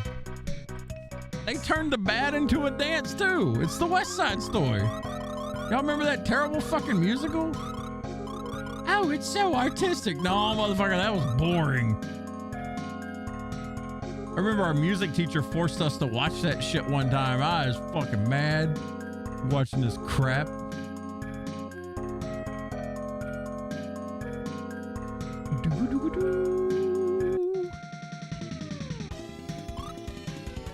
You're not wrong. I know I'm not wrong. It was a shitty dance. They made a... There was like two... What was West Side Story? It was about two gangs or something? I don't even remember. Made us watch that after reading Romeo and Juliet in English. I remember our teacher made us read Romeo and Juliet, and then we got to watch Romeo and Juliet with Leonardo DiCaprio. The one where they whip out fucking pistols and shit like they're fucking badasses. It was stupid. It was so fucking stupid. La Falas must be some kind of spell. I can't use magic. It's your turn, Jared. I'll give it a try. I can't do it.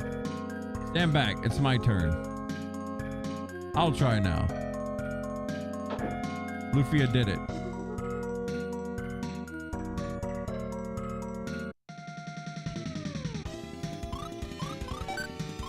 La Falas. I don't think I managed to stay awake for a single video you ever played in school. Not even the funny stuff.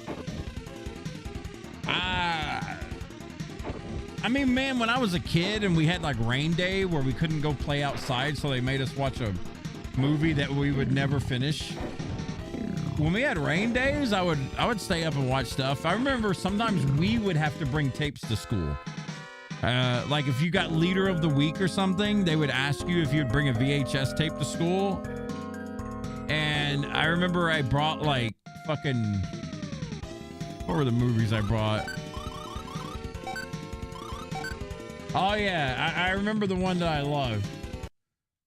A little movie called This. You guys remember this movie?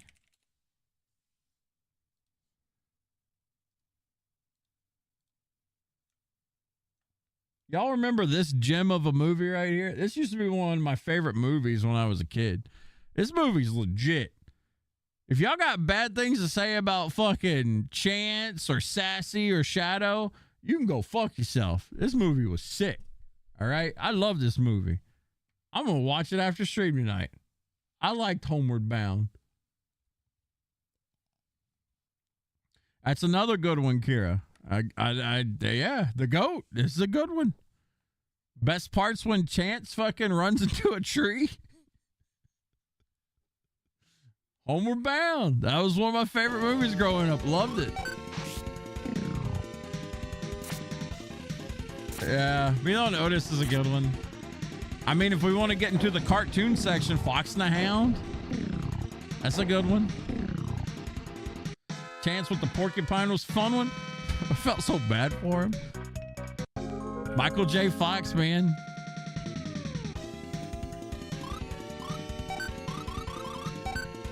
What were some other good ones? Oh, here's one for you.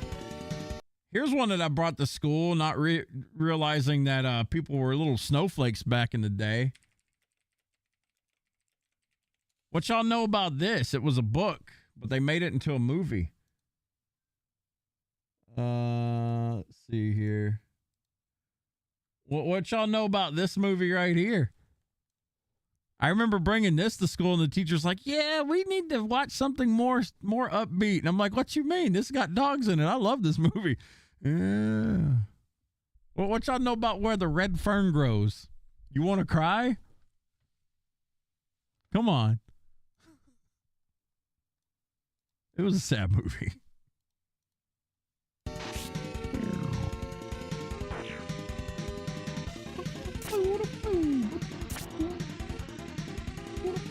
You had a golden lab that got into a scuffle with a porcupine, and how you'd expect, with spikes in the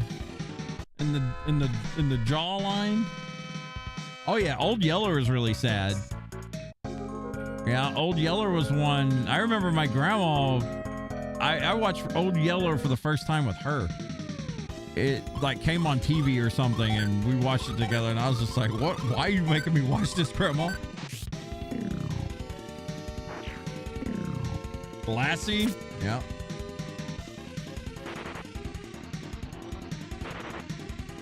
Rip to the kid that brought Watership down, and even the teacher didn't know. Watership down, what is that? I've never heard of Watership down. Watership down.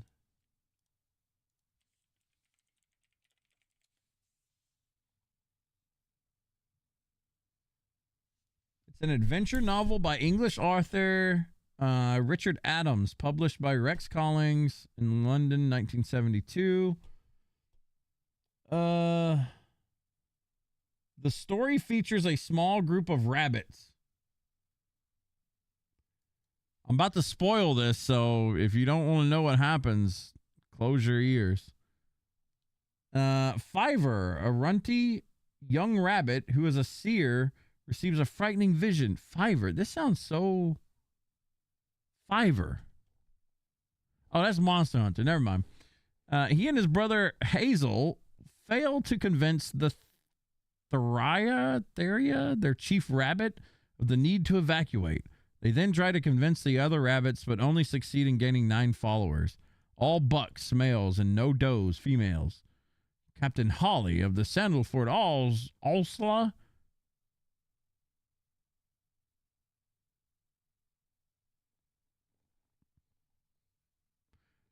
So rabbits die.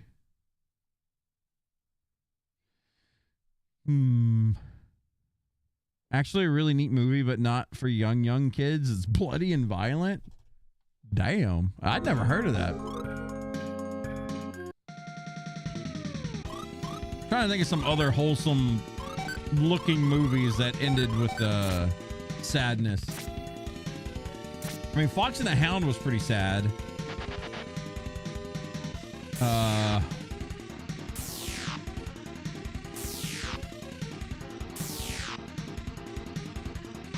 Oh yeah, Benji. I remember Benji. I like Benji. I mean, we could say Cujo to a degree.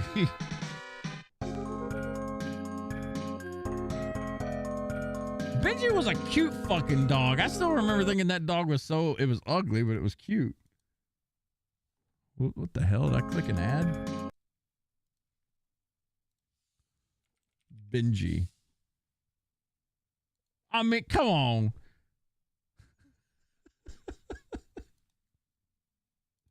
Look at this fucker. I didn't know it was a book. That's a cute son of a bitch. Come on. Ooh, All Dogs Go to Heaven. Yeah, that's a good one. That one, because it was animated and you just thought like, oh, it's a cartoon, it's gonna be fine. Nope, Fox and the Hound, here we go. Yeah, All Dogs Go to Heaven was a good one. Always like Lady and the Tramp. That didn't really have a sad ending, I don't think. I'm trying to remember, but Lady and the Tramp was good. Goofy movie. Remember the spaghetti scene, Lady of the Tramp? Everybody remembers the spaghetti scene.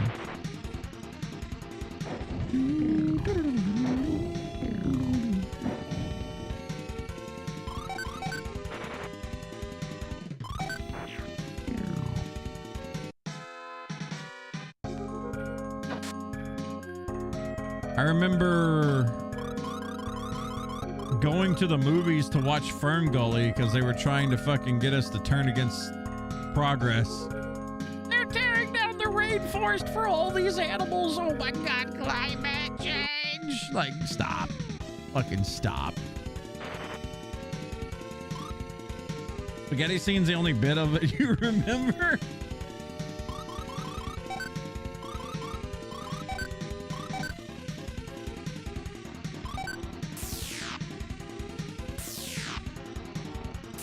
The 101 Dalmatians was sad. The original story was more sad than what we got in the cartoon, wasn't it?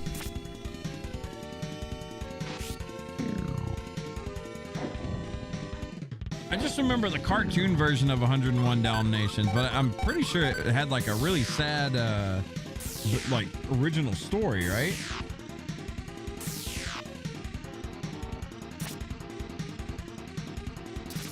I need to go back and watch these shows. It's been a long time.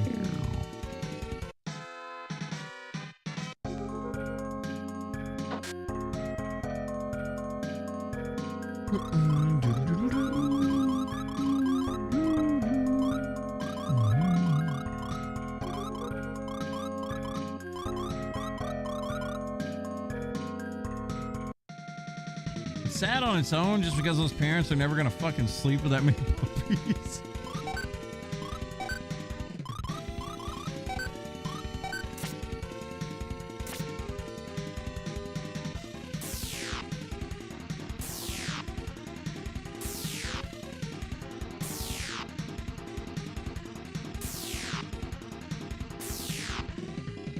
All right, we just had favorite sandwiches.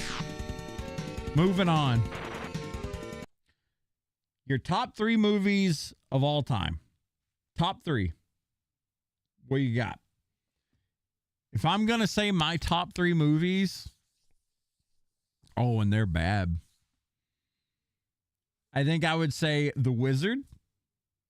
You know, the Nintendo Mario Brothers 3 commercial. The Wizard.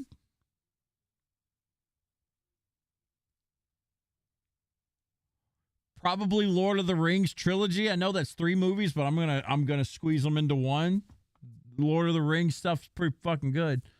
Then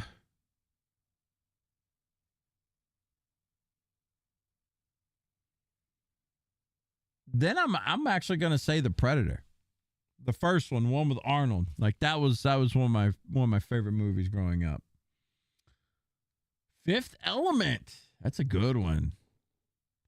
Top 3. You got 2 more. What we got here? Ooh, the latest Godzilla flick is good too. You saying New York Godzilla? New York Godzilla? You mean the one that came out in '96? Revenge of the Sith, 2012. 2012. Let's scare everybody. Not sure I've ever thought about this. Yeah, come on. It's hard because there's a lot of other movies I want to say, but those are the 3 that I grew up watching and just enjoyed. I mean, Flight of the Navigator's got to be on there somewhere. I mean, what else? Shit. Jaws has got to be on there. I love Jaws. I hate what it did to my brain. I will never swim in the ocean, but I love Jaws.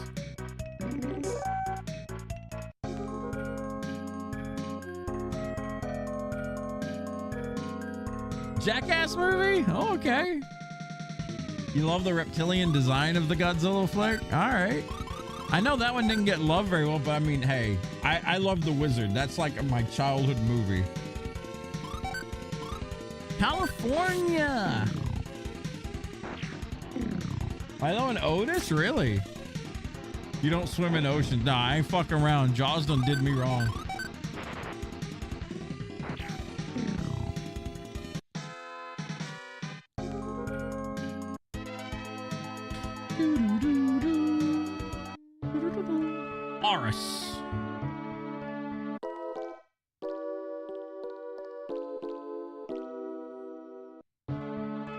mean, I like the old Friday the 13th movies.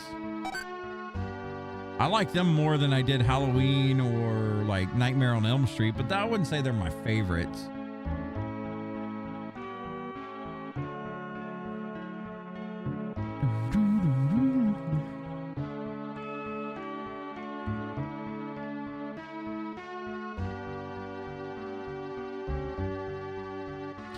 Hey, the Rocky series, I gotta throw that out there. Rocky 1, 2, and 3 were like fucking... Those are some of my like childhood favorites. And honestly, I think Rocky Balboa was a really good movie. Like Rocky Balboa was one of those, like once you get older, you kind of realize like how good it is, because it touches on subjects of, you know, like loss and, you know, regret and things like that. Like it's good. A lot of mine are like mental categories, like fantasy trilogies, like Lord of the Rings, like you said, or Star Wars, or 90s Disney movies. I could order those, but just to pick one, I don't know. It's hard.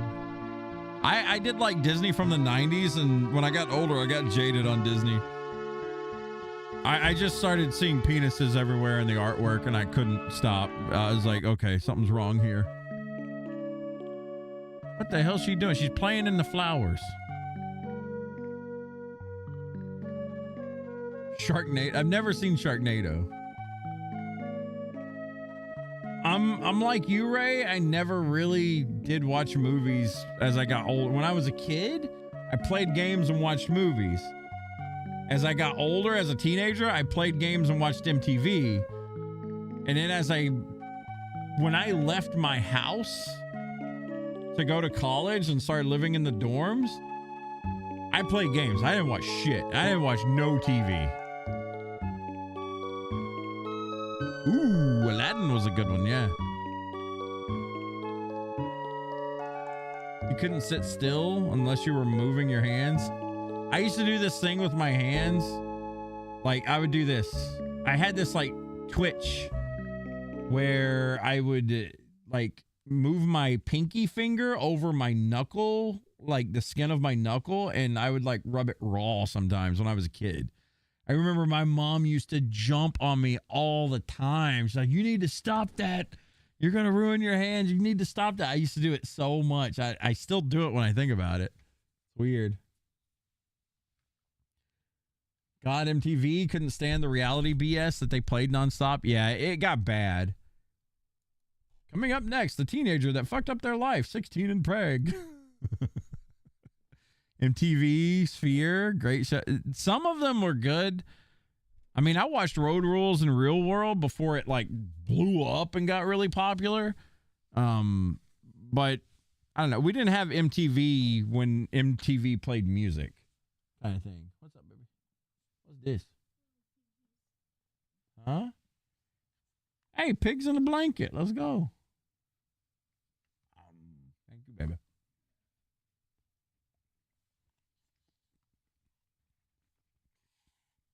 I never watched Fear Factor. Or not Fear Factor, Survivor. I watched Fear Factor. Joe Rogan was cool.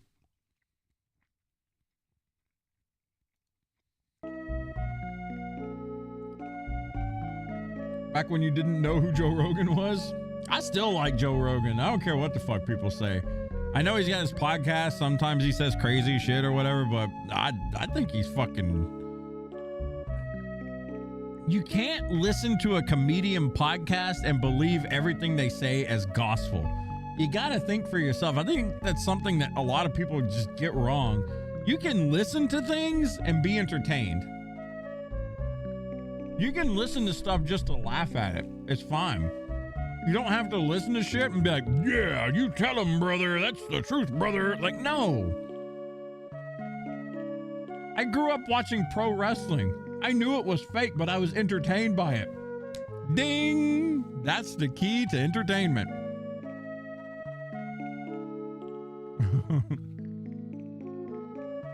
Please don't listen to everything I say as gospel, please.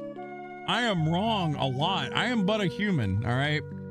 I am but a human. I am wrong a lot of times. Yeah, like people watch Alex Jones just to laugh at it. They don't necessarily believe it. They'll laugh at it.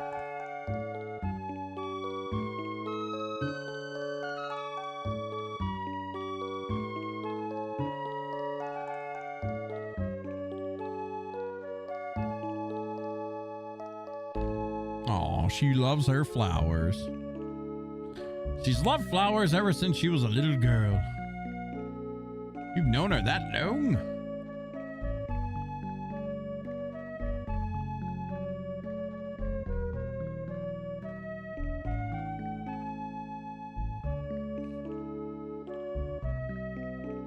Did you have fun? Oh, yes. Well, let's go then. Okay. Damn. Let the girl run around in some flowers, dude.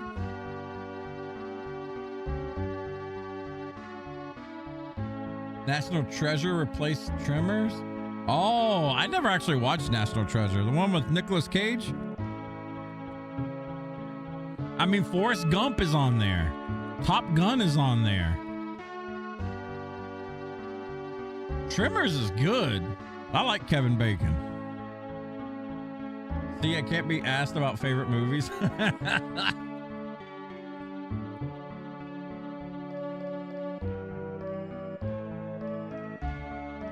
Should meet the Elder in the Tower of Grief. If you're a magician, you can learn a lot from him. To the Tower of Grief. What's everyone's comfort food? My comfort food? Beef jerky. It would...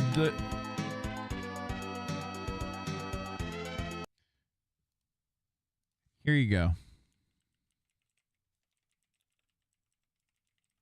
This right here.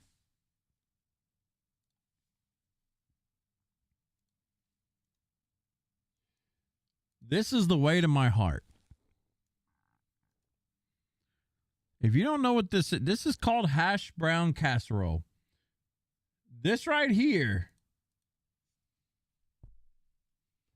This is what's up.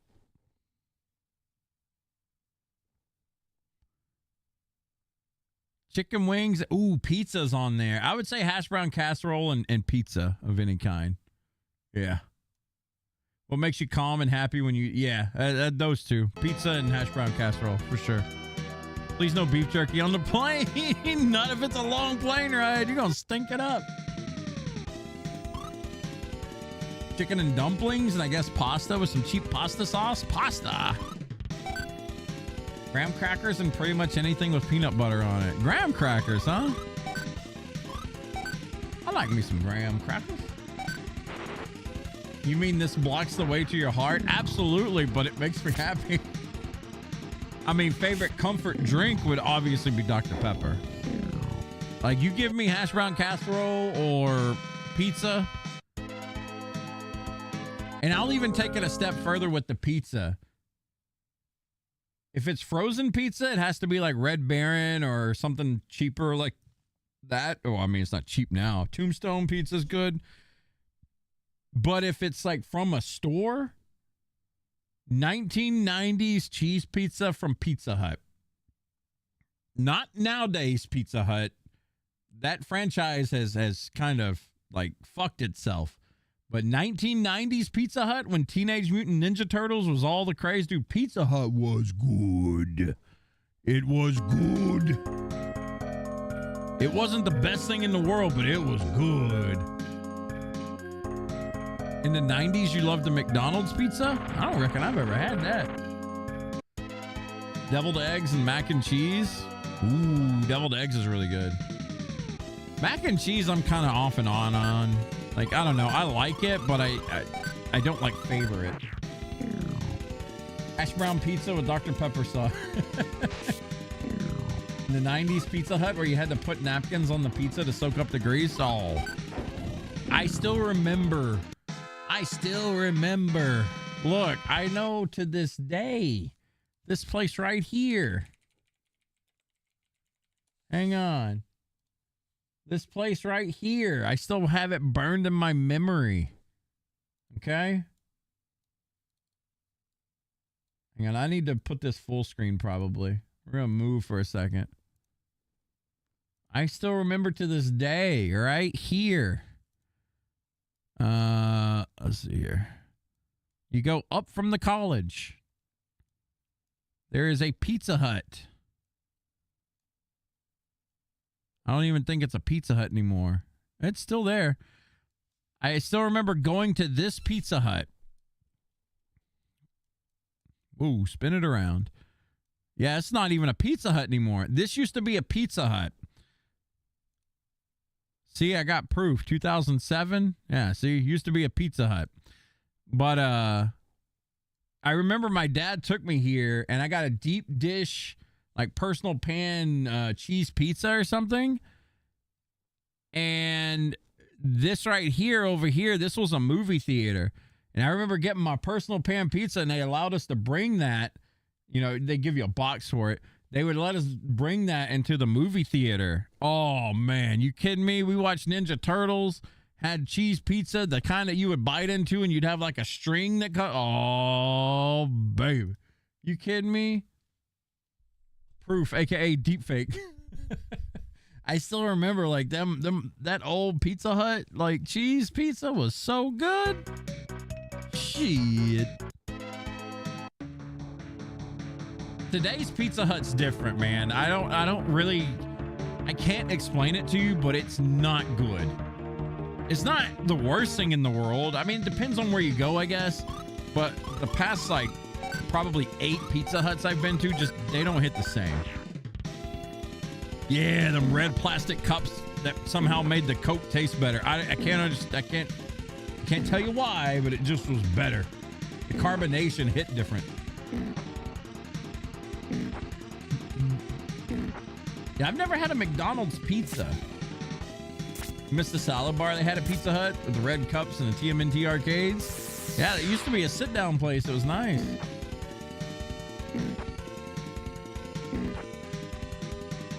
It's because they poorly washed the cups back then? Oh, so we were just drinking other people's grime? Is that what you're saying? That's disgusting.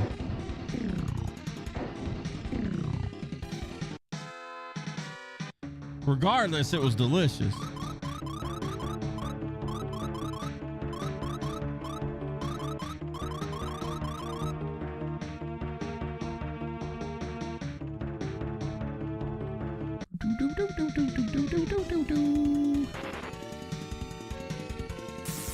See, that's the thing I don't like about Papa John's pizza. It's got a sweetness about it that's just not... I like Papa John's, but I can get sick off that pizza if I eat too much of it.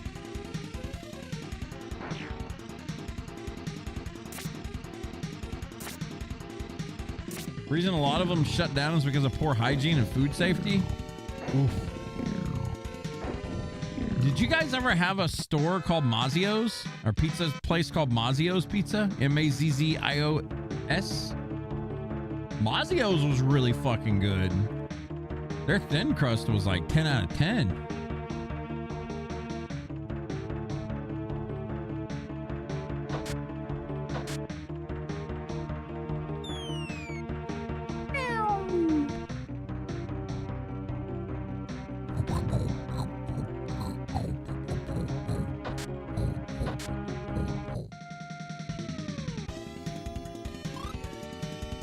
Papa John's bread, top tier for you.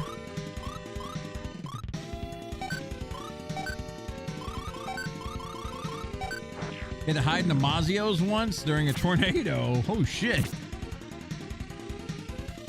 I had to hide in a Walmart one time because of a tornado. I never had to hide in a pizza store.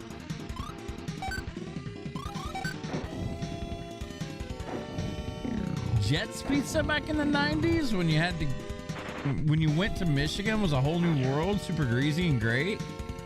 I never heard of Jets Pizza.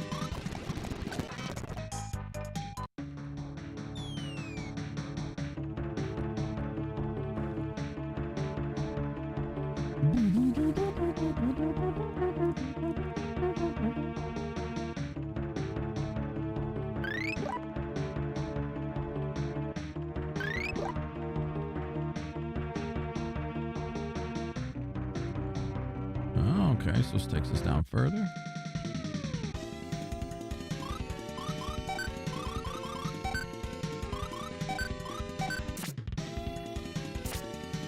I remember when Domino's used to be absolute dog tier pizza back in the early 90s, and then they changed, like, they started making like garlic tasting dough instead of it just being like cardboard. That completely shaped Domino's up. Like they went from being shit to actually like good.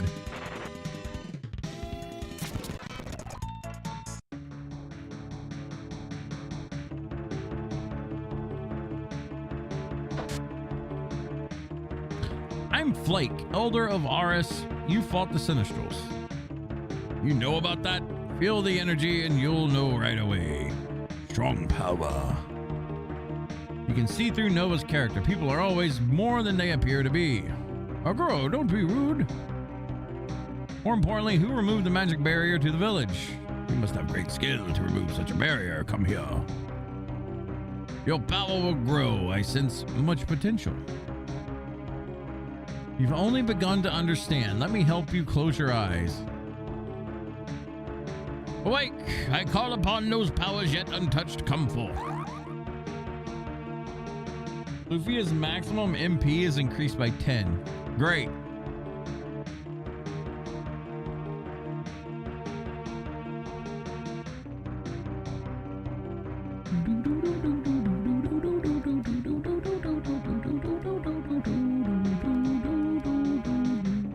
Hide your weakness. Never let the Sinistral see it. Okay.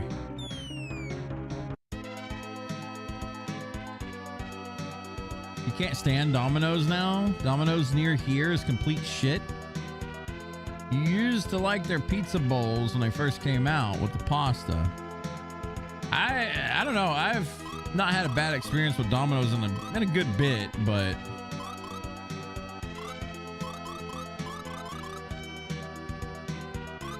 fuck, where are we supposed to go next? Bad touch. Not there.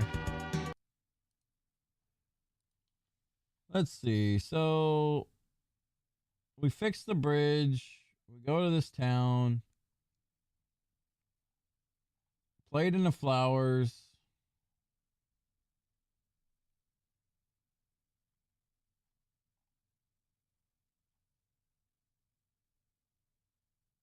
Now we need to go to the western part of Odell Castle and go down. God damn. Sorry, I'm totally looking up fucking guide for this. It's not a blind playthrough at all.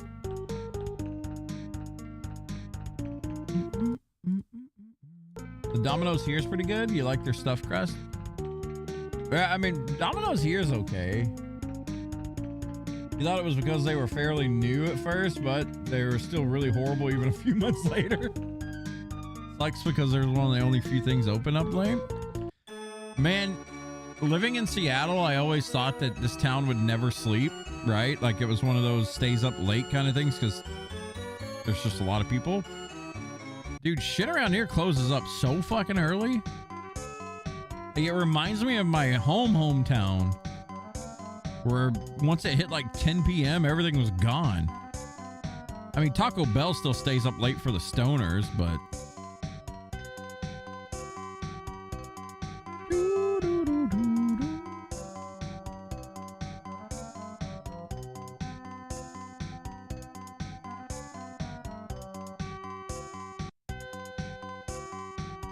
the Taco Bell closes at 11 p.m. The one near here closes at like, I think it stays up till like 2 or something.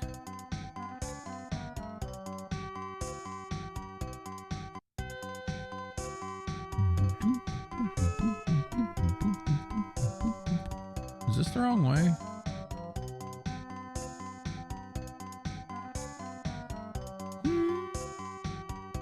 I see a boat.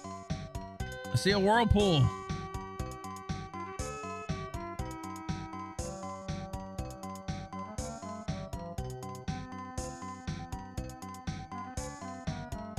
There you are. The other day, a man touched a machine that turns people into frogs. That was a tough one. What happened to him? Too bad that I made a new frog to people machine, but he came back as a snake instead. Then he became a lizard, then an iguana. Isn't an iguana like... Lizard, huh?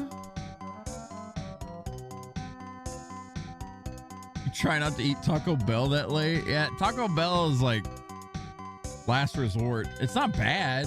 I wouldn't say that Taco Bell's bad. It's just not like first choice. Is that iguana a lizard? I don't know. When you get the technicalities on stuff like that, it always throws me off. Did he ever return to normal? Ah, yes. After 3 days, he said, I never want to see a lizard's face as long as I live.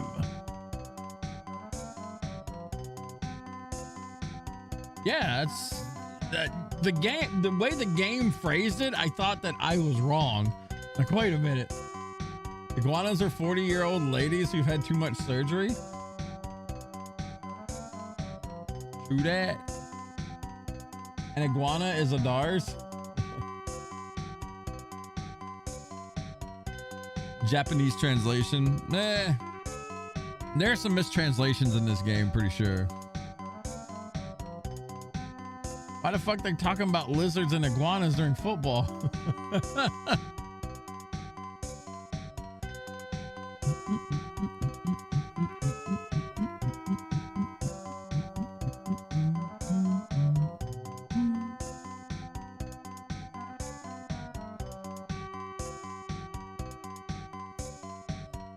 With this tonic, you'll have 4 arms, be twice as strong. I've already run experiments on this, so the effects are guaranteed. You did? On who? You're Jaren, right? For you. This is perfect. It's guaranteed to make your hair grow. Maybe I'll try this. Don't you dare. You won't like it if my hair looks better than yours. Oh. Even if you try it, my hair will still be longer. Isn't that right?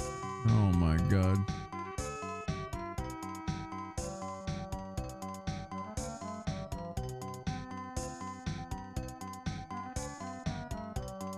We're here for a ship that goes under the water. You mean Falcon, one of my best inventions. And Falcon can really travel underwater. Not only that, it can fly through the air. Wow, where is it? It's docked in the basement. I normally don't show it to anyone. However, I'll let you see it. Oh my. Oh my.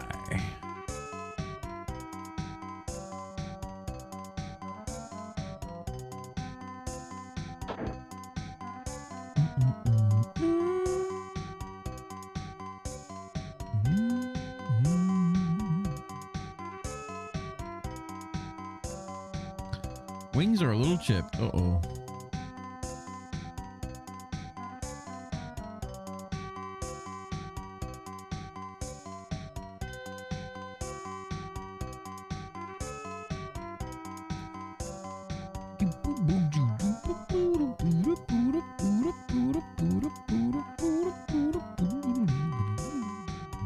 Ahead at half speed. Prepare to dive.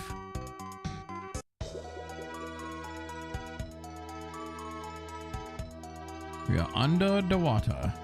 Hey, it's leaking. Are you sure we won't sink?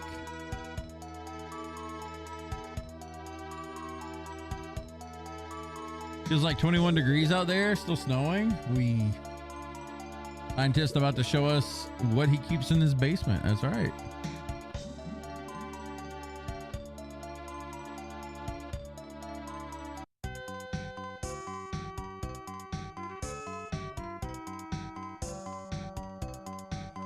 Underwater navigation is impossible. There's no problem on the surface, though.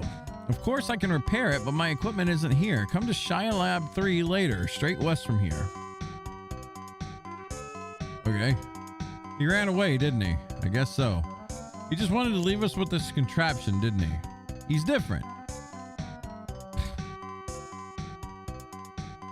We can travel across the sea now. Let's make good use of it. Let's head for Shia Lab 3. He said he could repair the Falcon. All right. Let's go.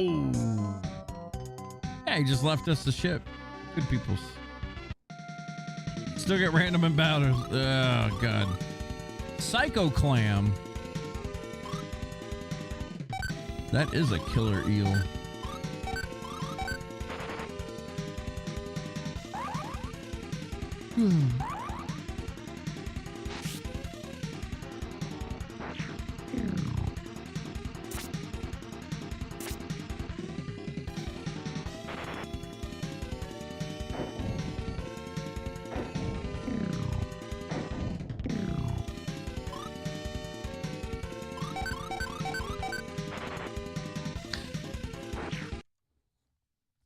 right, let's see. We just talked about favorite comfort foods, favorite movies, favorite burgers. What's your favorite NES game? Nintendo Entertainment says, you know what I'm talking about, the white block. For those that are old enough, what's your favorite Nintendo games? There's a whole list of those things. Oh, let's see. NES game library. That's a hard one, man. Because there's a lot.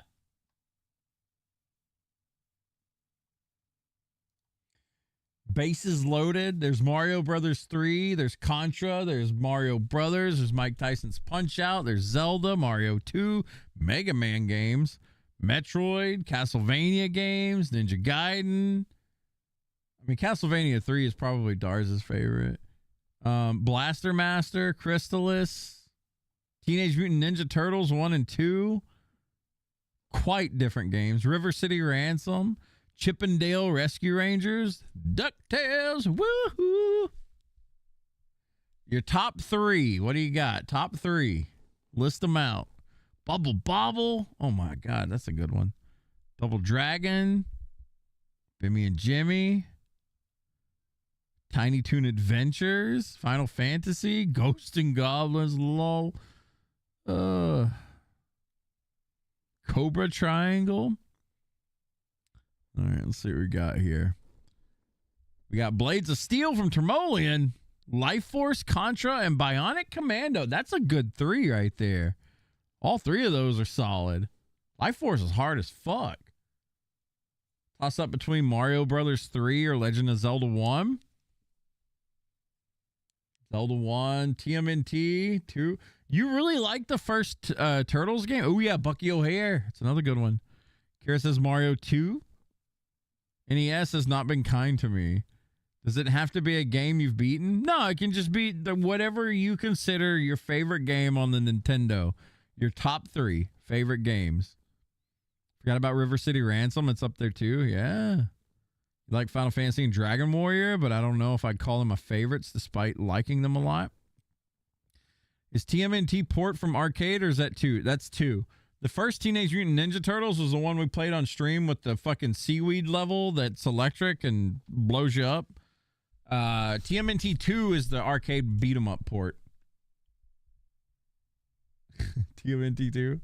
Dude, Bucky O'Hare had some fucking banging music. Look at this. Or just listen to this. Bucky O'Hare music. NES. Bucky O'Hare.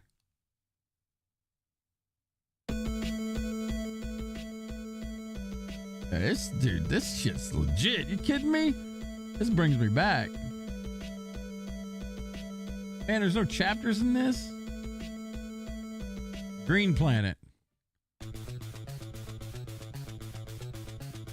Hell yeah. Boop, boop, boop.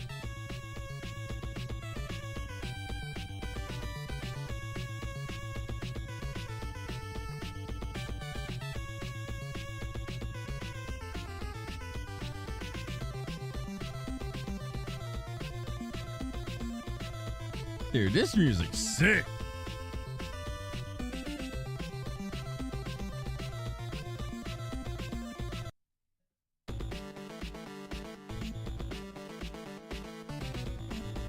Yeah, Bucky O'Hare was the shit back in the day, man. We haven't ever played through that on stream. That's a hard fucking game.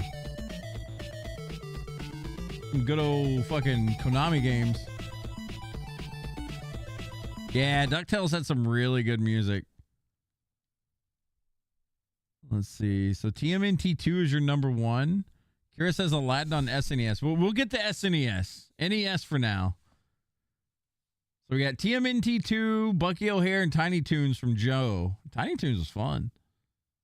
Zelda 1, Mario 2, though it was the SNES version.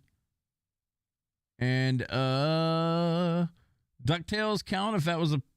It's basically the same thing. Yeah, DuckTales was really good. At least you didn't ask for SNES top 3. Dude, you better get to thinking because that's next. That's next. I would say my top 3 for NES.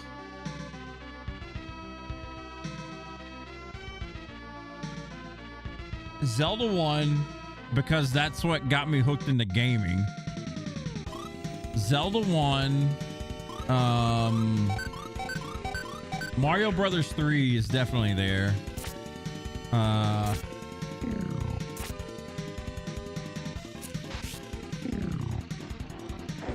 Number 3 would have to be Mega Man 2, probably. I think those are my top. Man, Metroid's on there, though.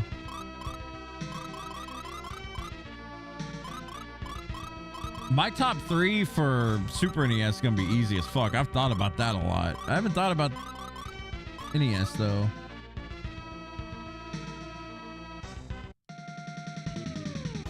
Yeah, it would have to be those 3, probably. Zelda 1, Mario 3, and probably, like... I don't know. I would say Metroid, honestly.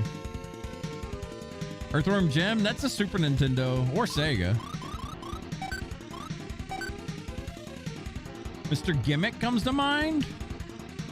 Mr. Gimmick. Always was partial to the Batman game on NES, the Sunsoft game. That had some really good music. Super NES, easy. Legend of Zelda, Link to the Past, Chrono Trigger, and then probably Super Metroid. Like, those are my top 3. Final Fantasy VI is definitely fucking up there, but Super NES had so many fucking games, dude.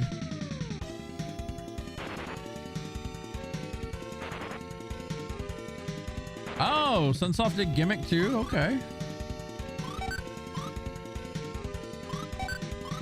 Well, there you go. What's your favorite SNES games, guys? Top 3, go.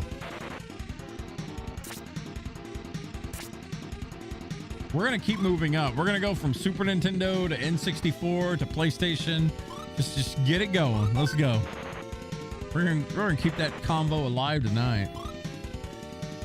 You got Chrono Trigger, Final Fantasy VI, and DBZ 3. DBZ?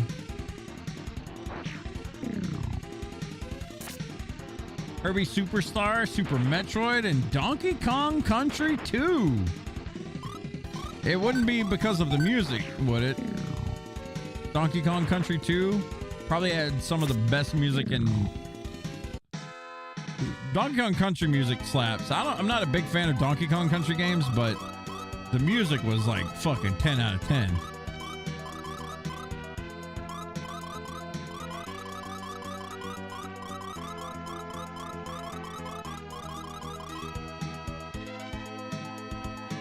Yeah, Final Fantasy VI, Chrono Trigger, Lufia 2, Illusion of Gaia, Terra Enigma. There we go. We got a top, what was that? 1, 2, 3, 4, 5.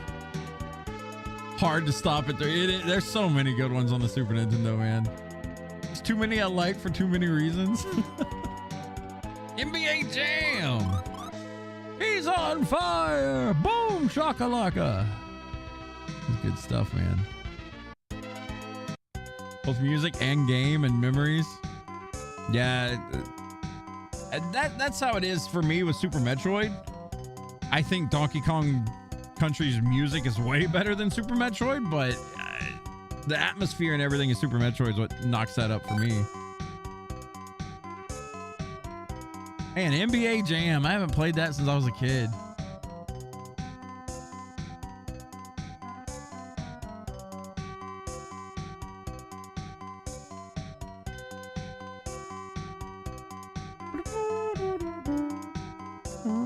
I should do an Illusion of Gaia playthrough at some point. I haven't played through that game in a while either.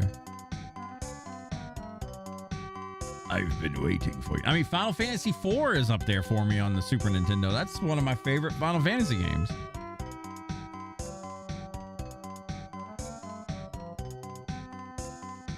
Still like running SNES games through my head. There's a lot. For those of you that owned a Sega Genesis, top 3 Sega Genesis games.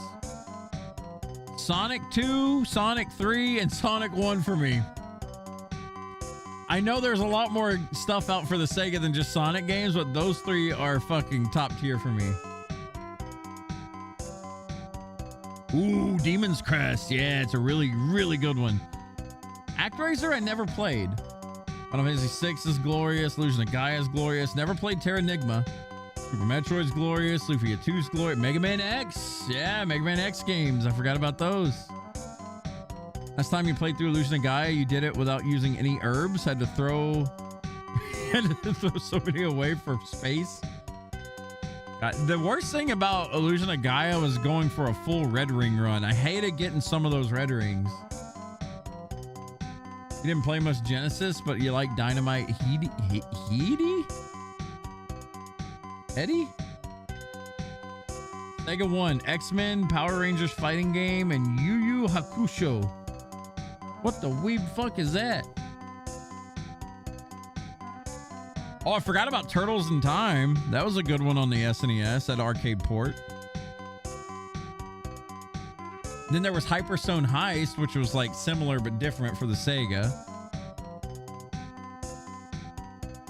Dude, Ray, that is the first thing that popped in my head talking about the red jewels. Fucking the one where you had to keep zoning in and out, in and out, in and out, in and out, in and out. Oh, it spawned, but I'm in the motion and I zoned out again. So now I got to do it again, do it again, do it again, do it again, do it again. Oh, there it is.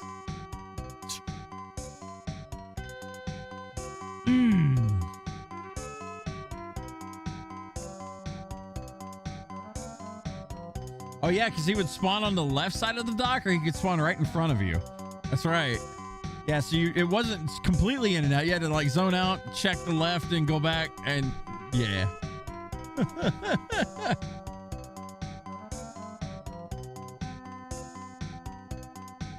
Mickey Mania and Sonic.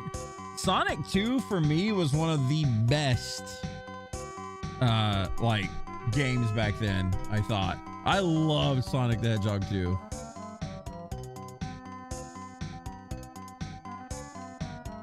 You're mad at yourself for not getting Illusion of Gaia at your game store last time you were there? Illusion of Gaia is so good.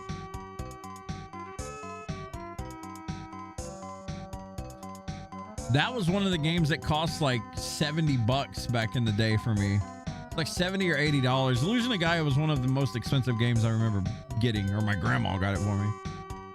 Super Mario RPG. I forgot about that. That's a glorious game. If you guys have not played Super Mario RPG, 1000% go buy the remake on the Switch and play it right now. It's so good. I mean, get the SNES version too, but you know.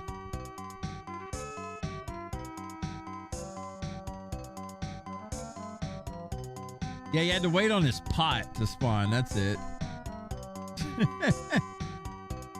Yeah, you would. I remember spending like 20 minutes trying to get that goddamn thing. I think after Lufia 2, we'll do an Illusion of Gaia playthrough. That'll be fun. I haven't played that in so long. I am pretty sure I was a teenager the last time I played through it.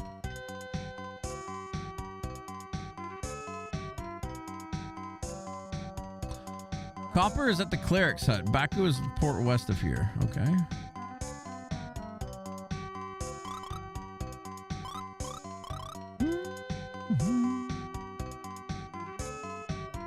Yeah, Secret of Mana and Evermore are really good too. That's right. You need to play it, Dars. It's so good.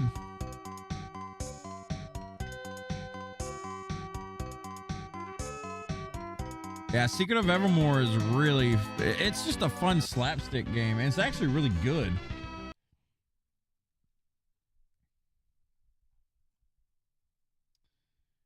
All right. Forfeit Island.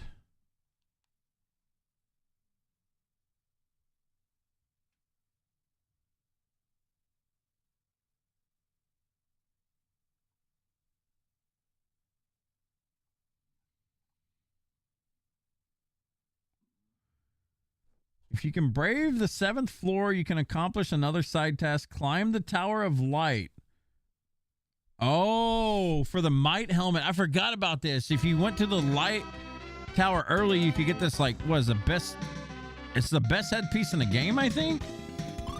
But you had to go there before you had to actually go there. I remember this stuff.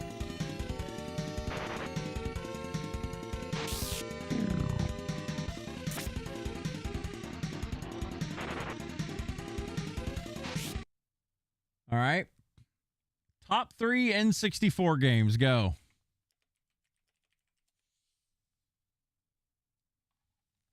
I mean, you got a whole bunch to pick from. You got Ocarina of Time, you got GoldenEye, you got Mario 64, Mario Kart 64, Perfect Dark, Banjo-Kazooie, you got Pokemon Snap. If one of you say Pokemon Snap, I'm banning you. You got Paper Mario, Star Fox 64. Fuck. Mario Party game started there. People love Turok. Gauntlet Legends is a good one. Kirby and the Crystal Shards. Where has Coco been?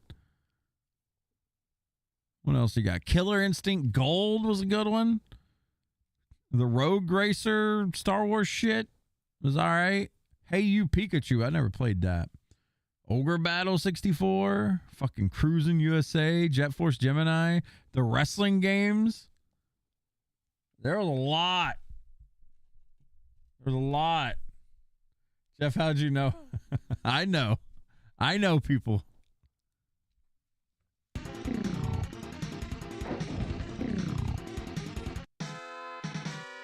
Pokemon Coliseum, and that's it? You didn't like Mario 64?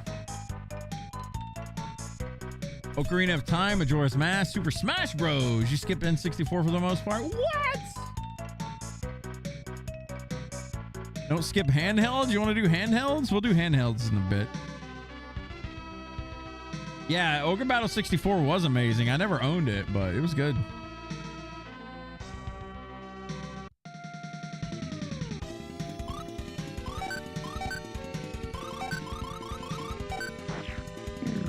Mario 64, Mario Party 3, and Smash Brothers. No Zelda. GoldenEye, Mario 64, and Stadium. I think for me, it would be Ocarina of Time. Then Mario 64. Very, very close second, Mario 64.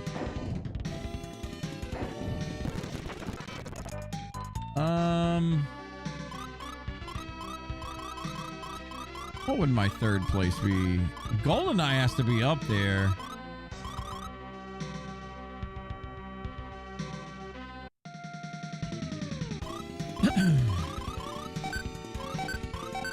I loved a lot of games on the N64. You know what? I'm gonna throw a wild card in there. A game I really enjoyed, but it had the shittiest ending ever. Quest 64. I'm throwing that in there. I really like that game.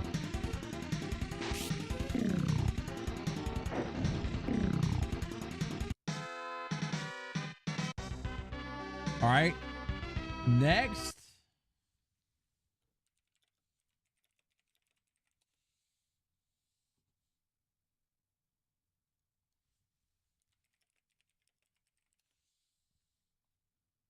We're going old school. Joe wanted to do handhelds. We got Game Boy games. If I'm thinking Game Boy, it would have to be Pokemon Red and Blue, Mario Brothers game, and probably Tetris. I didn't play my Game Boy that much. No. It's going to go... No, fuck Tetris. We're getting Tetris out of there. Metroid 2 Return of Samus. That one I played quite a bit. I actually played through that like 2 years ago. So there you go. NES game. Or NES. Game Boy games.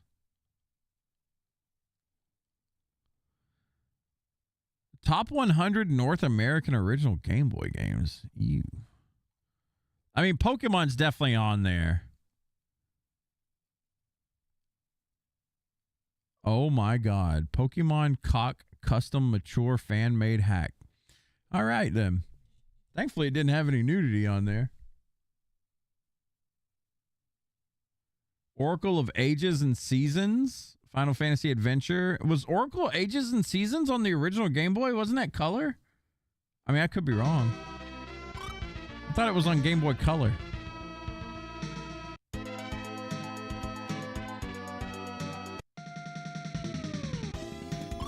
Never played Metal Gear Solid, that's for damn sure.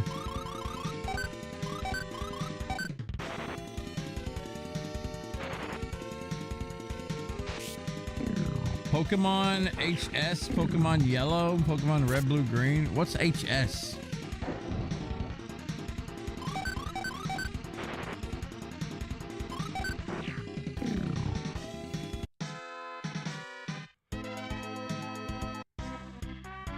Ooh, Link's Awakening. Yeah, you're right. That one's definitely on there. I forgot about that.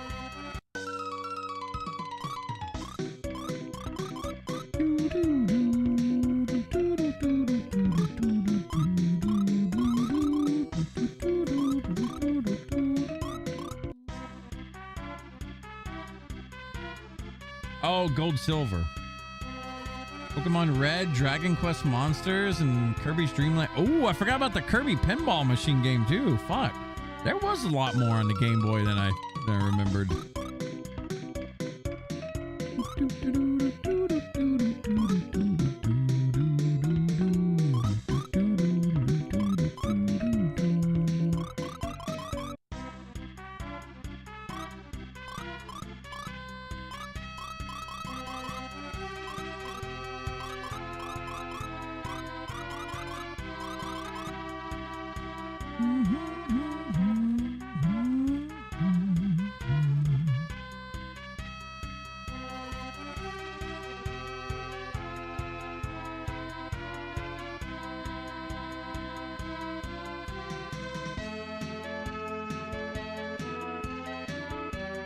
Pokemon Pinball.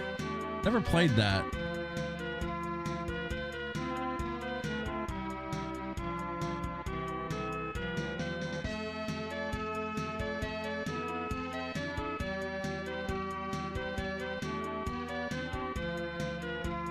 All right. So moving on. Favorite Game Boy Advance games. We'll skip color. I mean, there are games just for color. We'll go Game Boy Advance. Metroid Zero Mission. Metroid Fusion. There was actually a lot on GBA. Let's see. GBA game lists. There was the Golden Sun game. Yeah. Mario Luigi Superstar Saga. I'm really kind of sad. I didn't get into the Game Boy Advance like genre that much, but there was a lot of games for it. A lot of remakes that were good.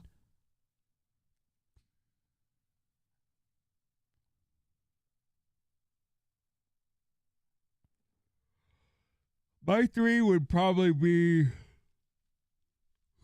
Zero Mission, Fusion, and then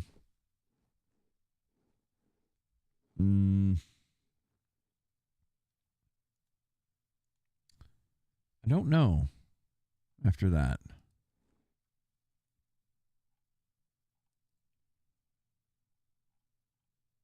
Those are the only two I remember playing. I remember when the Game Boy Advance came out and got really popular, I was balls deep in Final Fantasy 11. Like, I just ignored the world and played 11.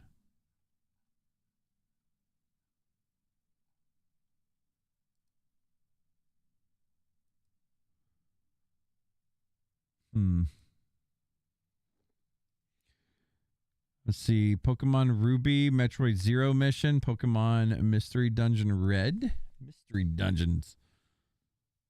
Let's see. Golden Sun 1+2. Fire Emblem, and honestly, drawing a blank. Superstar Saga is your favorite Mario RPG. It was fun. I actually own that.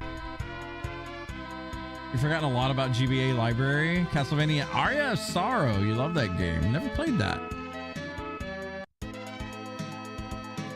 Ruby Sapphire, Fire Red, Green Leaf, and Golden Sun. All right, it's about to get really easy for you guys. Since I know the age group around here for the most part. DS/3DS games. We'll mix them together. Your top 5. Your top 5 DS games, period. Unless y'all want to just split them up.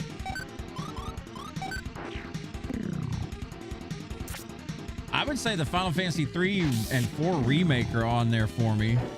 I love those remakes. And I mean, they're enough of a difference that you can't count them as the same old game. Chrono Trigger, I would say it would still be the same as the SNES version. I mean, better because there's more content, but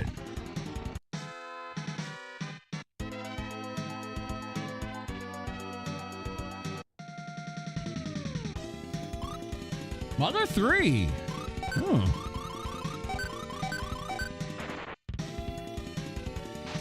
There's a lot on the DS, man. I know that I'm starting to get into y'all's, like, most of y'all's, like, age group.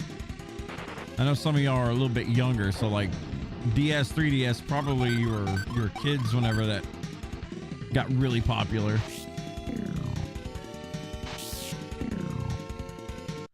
A lot easier than NES. I'm pretty sure there's only a handful of us in chat that played NES games back in the day a lot.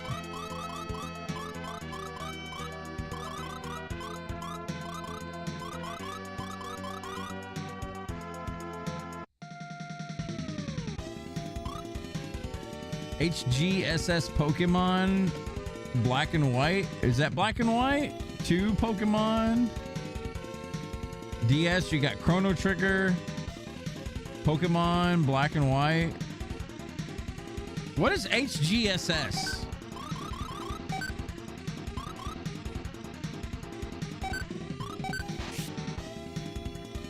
Mario versus Donkey Kong FF2 remake. You mean the one with Cecil and Kane, the 4 remake? Monster Hunter 3U on 3DS. Man, I wish I would have gotten into Monster Hunter games on the 3DS back in the day. My intro was on the PSP. Etrian Odyssey. Fire Emblem Awakening, Dragon Quest V. Ooh, I forgot about, well, I think it was 3DS when Dragon Quest IX Celestial Skies came out. I got really into that game. I still remember I lived in a house by myself and I would come home from work, kick back on my couch, and my cat would jump in my lap and I'd sit there and just grind out DQ9 for like fucking all night long. Right there, I had a cat named Baby that laid in my lap all day. Art Gold and Soul Silver. Oh. Kamolian, you didn't do handhelds? I wasn't big on handhelds myself, but, you know, I did try to get into them if I had the extra money.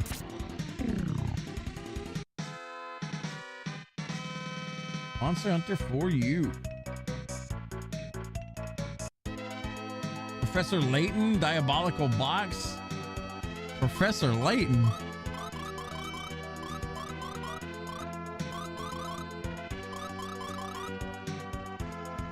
That Dragon Quest with the train, that's the one I'm talking about. You could like make your own characters and stuff. Yeah, that was fucking fun, dude. Crash says 3U, 4U, and Generations on 3DS. Also had 3U on Wii U and the saves interchanged. Did it? That's pretty cool.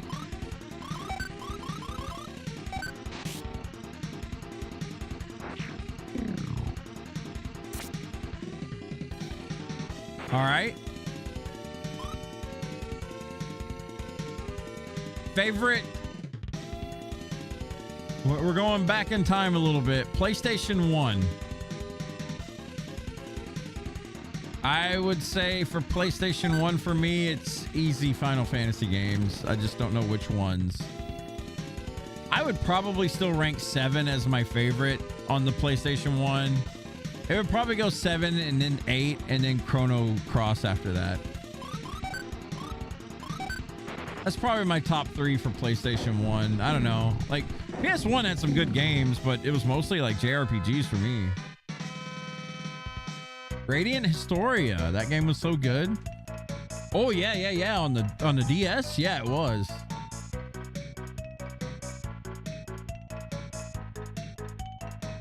Spider-Man 1. He was a bit late to PS1, but Ape Escape, Spyro. People love Spyro. I didn't mind it. I didn't play it that much, but I didn't mind it. Breath of Fire 3, 4, and Alundra. Ooh, Breath of Fire games. Yeah. Fuck. BLF 3 was so fucking good. I mean, there's also Final Fantasy Tactics. I didn't even throw Tactics in there. Like, I would probably rank Tactics higher than fucking 7, honestly. Thinking about it now.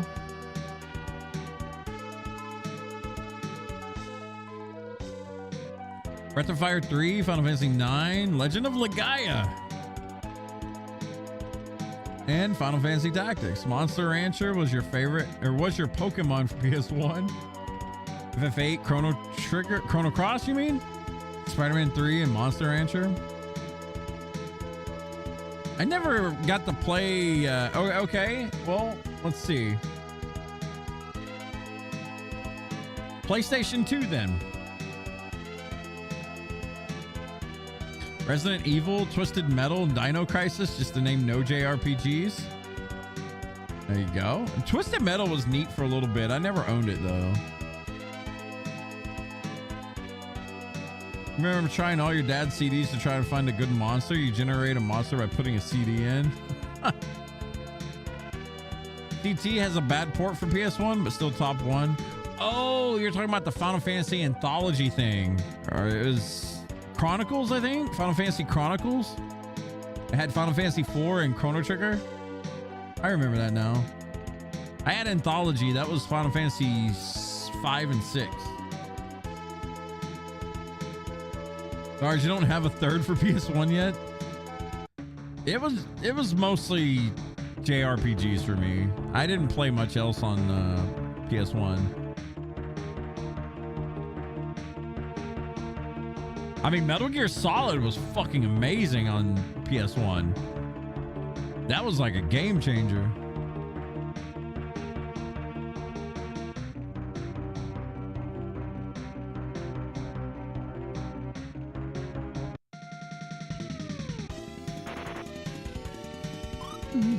Ooh, yeah, Driver was a good one. A lot of people like Driver. I remember that. All right, what about PlayStation 2 for you guys? PS2 Kingdom Hearts. I never got into Kingdom Hearts myself, so. Shadow of the Colossus. Oh, here we go. Shadow of the Colossus, Okami, and Graffiti Kingdom. Oh. I see why Little Rock is painted up in graffiti now. FF10. PS2, you had Final Fantasy 12, SmackDown vs. Raw, and Kingdom Hearts 1 and 2, and Okami. Man, it's so funny you mention. Oh, we're going to have a discussion about this game in a minute, by the way, guys. We're going to go full screen real quick. We're going to have a discussion about some game called Anvil Empires, okay? But it's funny that Joe mentioned... I just played this. I started Zodiac Age this morning. I bought this on sale a couple months ago. I've been aiming to play it. Final Fantasy 12 is definitely one of my favorite games, though. It's a good one. It's a good one. Tales of the Abyss, Devil May Cry 3, and Metal Gear Solid was... Man, DMC 3 was on that? Holy crap. I thought Devil May Cry was... What did Devil May Cry 1 come out on? Devil May Cry 1. Is that a PlayStation game? PlayStation 2, okay. I didn't realize DMC was so old, man. I never got into Devil May Cry games, like ever. Kind of crazy.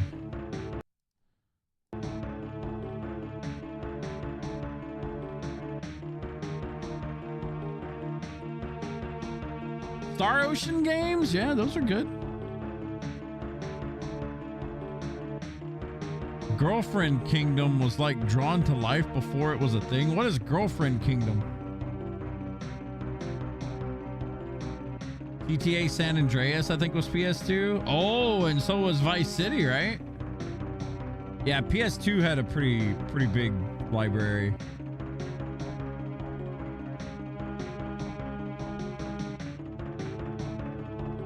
Oh, graffiti. Moving on. Dragon Quest 8 was there too.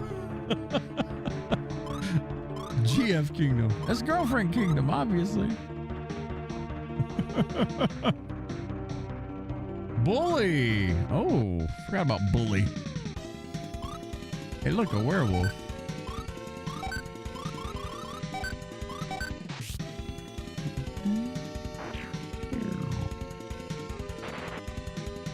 I would ask what everyone's favorite PS3 game was, but I don't feel like we've got a lot of options.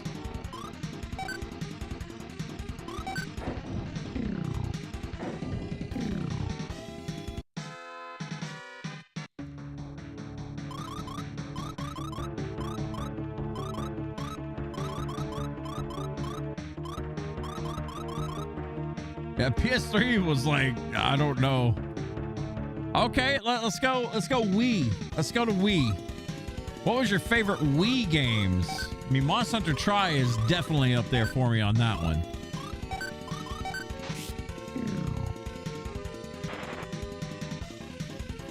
Yeah, Monster Hunter Tri is definitely like... I mean, I don't know. Twilight Princess is probably my most favorite game on the Wii, but... Monster Hunter Tri definitely up there. It's like Monster Hunter Tri, Twilight Princess. I'm not gonna be that fucking old man that says Wii Sports, but Wii Sports is pretty fucking dope.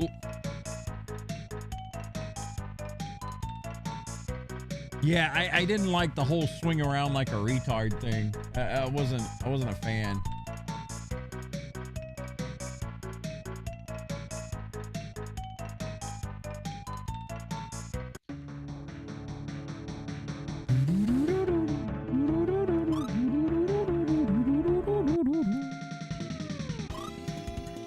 Oh, Marvel vs. Capcom. Forgot about that. Did you get to Alatreon and Tri? Yeah. That was the birth of the barrel blowing ups, like abusing barrel bombs and shit. Yeah, I actually had a crew that I ran in with Tri. It was this person named Oblio and this other person named Gihoon. They were a brother and sister from, I don't know, California or something. I was friends with them in Final Fantasy 11. And the only reason I bought Monster Hunter Tri is because, holy shit, it's not on a... I was excited because it wasn't on a... whatchamacallit? It wasn't on a handheld. And they were excited for it because they were big Monster Hunter fans back in the day. And I remember playing it with them, and they were pretty good. I mean, I don't think they're on what we are now on Monster Hunter, but like... they were good for their time. We made it all the way to Alatreon easy. I mean, they had a friend too that played with us. I forgot his name. I didn't know him though. I knew Gihoon and Oblio though. Only reason you even own a Wii is because it was only 50 bucks. The Sly Trilogy, Tokyo Jungle, Lego Star Wars, Complete Saga for PS3. Sly the Raccoon? I remember that.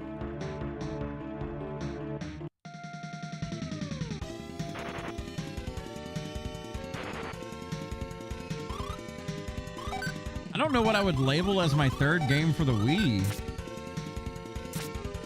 Let's see. Top Wii games. Smash Brothers Brawl's on there. I never played Skyward Sword. That thing's still wrapped in plastic, by the way. Twilight Princess, that's probably my number one. I didn't like the Prime games on the Wii. I didn't like Punch Out on the Wii. I own it, but I wasn't the biggest fan. It'd probably be Smash Brothers Brawl, even though that wasn't really that meh. I did like my Wii though. Like I loved it. For Wii, Zelda Twilight Princess, Monster Hunter Tri, and Kirby's Epic Yarn. I forgot about Kirby's Epic Yarn. That was really good. What about GameCube? Yeah, I forgot about GameCube. Fuck. Yeah, what's y'all's top 3 GameCube games? I mean, Smash Melee's on there. What else is on the game? I actually really enjoyed my GameCube. I mean, there's Wind Waker, Smash Melee, Double Dash was really good. People love Pikmin. I never played Pikmin. I enjoyed Star Fox Assault. Got a top 3 on this, though.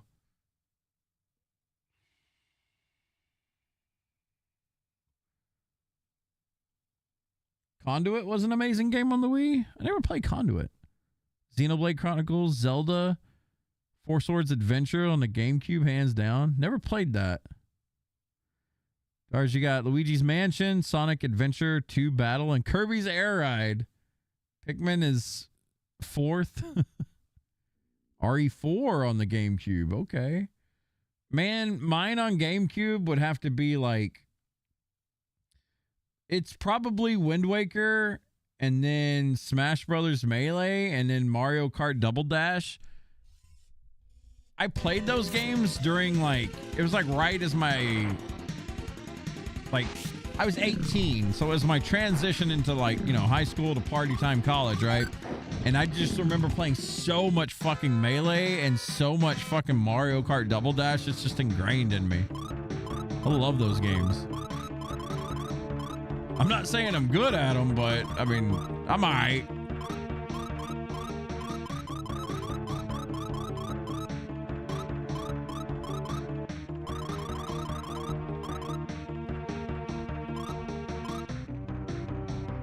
Ooh.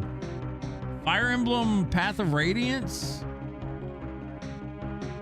I'd have to go back to my Wii and say Radiant Dawn was probably one of my favorite. It is my favorite Fire Emblem game. I loved Radiant Dawn.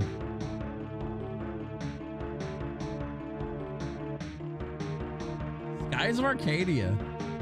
You didn't own a GameCube, but you know RE4 was big for it. Yeah, people loved RE4. F-Zero GX, people love that game.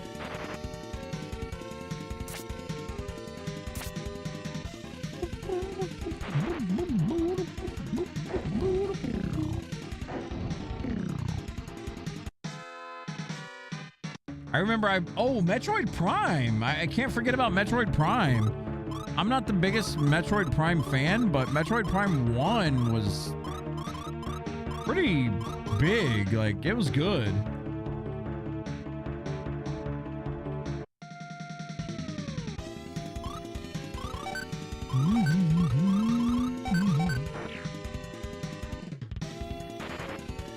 You would buy Nintendo when they went on sale, basically. I didn't own an Xbox, but what were y'all's Xbox tops? I didn't own an Xbox, so I ain't got a dog in that fight. I know people loved Halo. That's about it.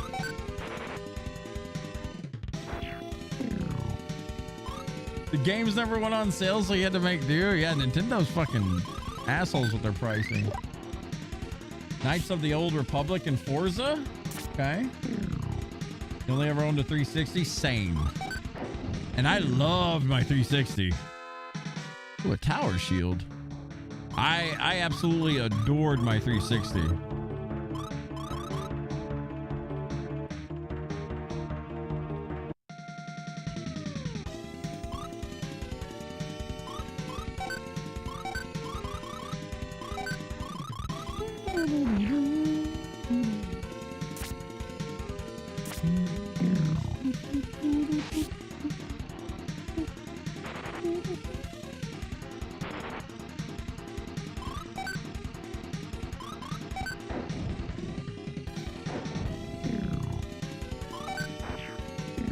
All right, we'll throw a screwball at you.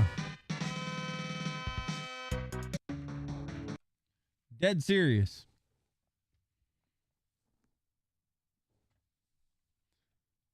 How many consoles did you own this game on? How many times did you buy this game?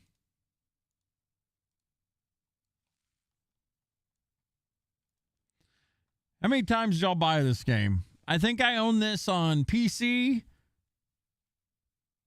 I own this on PlayStation 4. I think that's it. I think I've only bought it twice.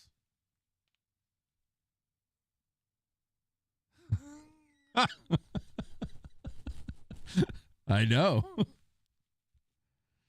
Viva Pinata 1 and 2 and Burnout Paradise for 360. 360 filled the void for you that the PS3's libraries completely lacked. Shame Xbox couldn't keep that up. Dude, the 360 was amazing. I love my 360. I have a lot of games on that. PC only. PS3 had Lost Planet. Lost Planet was good. You are right. I did enjoy Lost Planet. You caught me. Tremolian, you own it on PS3 and PC, 360, PS4, Switch, and PC. Forgot Skyrim on 360 until you brought it up. I don't remember if I bought this on 360. I know I owned it on PS4 because when I was taking care of my dad at an apartment, I brought my PS4 over and played it over there. I think I just own it on those two. I don't think I own it on 360.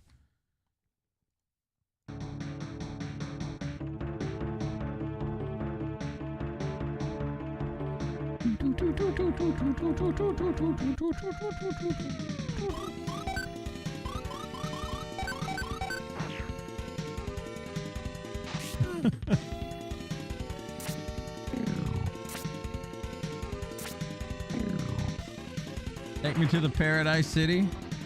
Take me down to the Paradise City where the grass is green and the girls are pretty. Oh, won't you please take me home?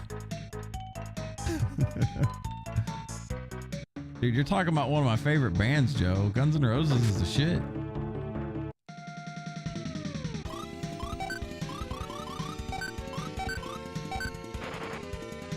Love that song, Jeffrey. It's good, man.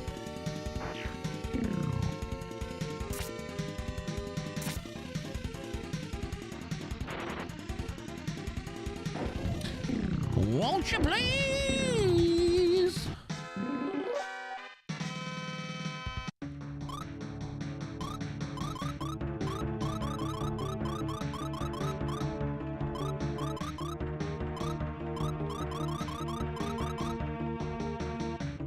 Try and think. So let's dive into it. Xbox 360, top 5 games, go. I don't even know, to be honest. I Fight Night Round 3 would be on there for me.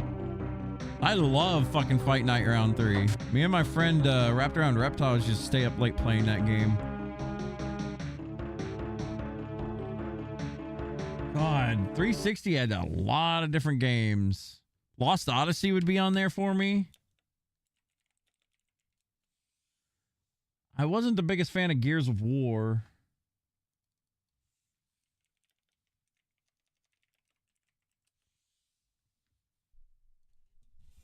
And I know it's, oh man, Ultimate Alliance is on there.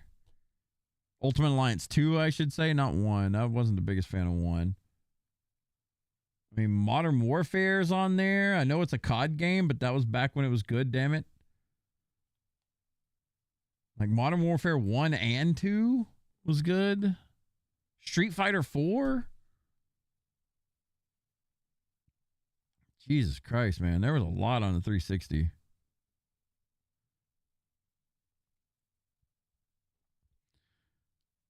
No, I meant the OG Xbox. Yeah, earlier was OG Xbox. Now we're talking about 360. Mass Effect. What's up, Crow? I didn't have an OG Xbox either. I wasn't a Microsoft fan back then. But I did love me some fucking 360.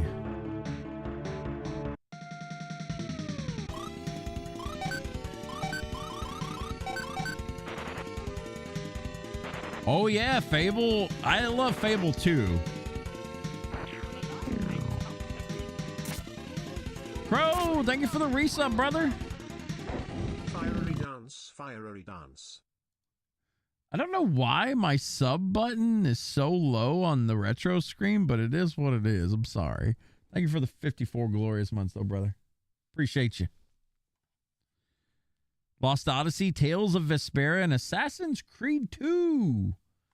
Assassin's Creed 2.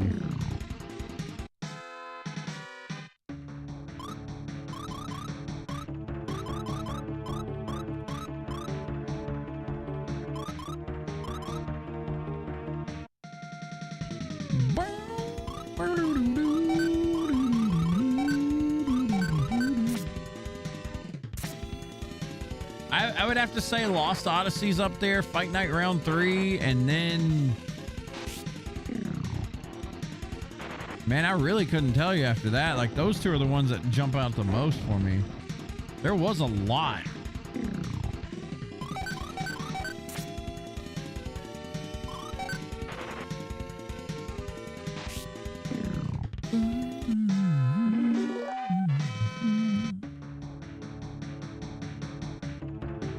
Yeah, we're naming our top 3 consoles right now. Or not top 3 consoles, our top 3 games of on consoles. I mean, all right. What's y'all's top 3 consoles of all time? Super Nintendo, Nintendo, and then probably the N64 after that. Probably my top 3 consoles.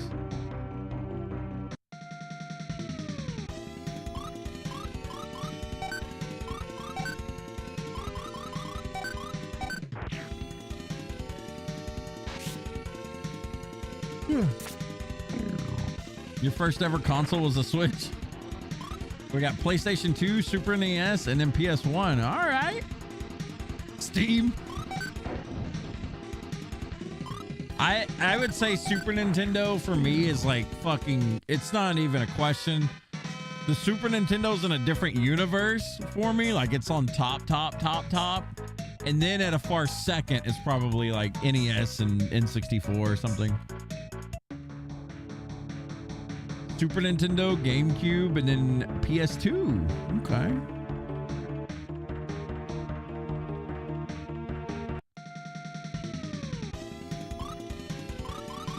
GBA's a handheld, Joe. What you talking about?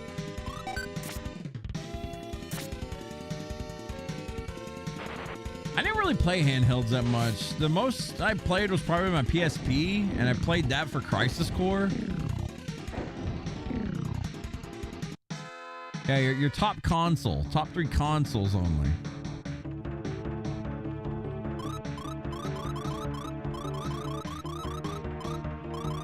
We'll do top 3 handhelds next. I don't really have a dog in that fight. PS2, PS1, and Super NES. Oh. What's this you're playing? Some old school SNES Lufia? Yeah, right? What's up, Stoned? We're going old.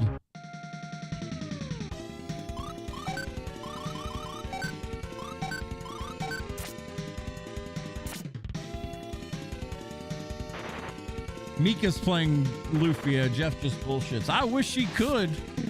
If Mika learned how to push buttons like that, I'd be so happy. I don't have to count out GBA. Well, now you do. What's your top handhelds now? It can be a Game Boy, Game Gear, 3DS, Game Boy Advance, whatever you want. What's your favorite? What's your favorite handhelds?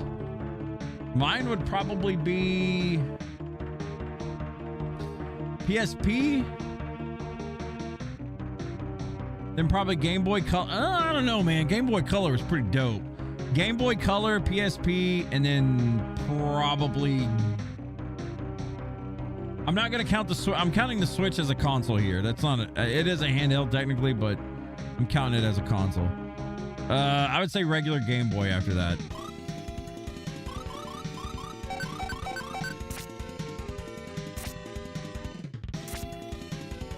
Lufia 2 was easily your favorite of the series, but this was pretty dope. Yeah, we're playing Lufia 2 after we finish 1. Lufia 2 is really good. Oops. Trying to bring my damn chat back up. There we go. The Vita. GBA, DS, and I guess PSP. I guess PSP? Damn. Merlin, you had PS1, PS2, and N64 just for wrestling, Mario Kart, and GoldenEye. Dude, those are the party games. Those are glorious. 3DS and Game Boy Color. Never owned any others. All right. Oh, you son of a bitch. Ooh. Large shield. Battle. Is the Power Glove a handheld? It's so bad. Stones, your favorite handheld was GBA? GBA was good.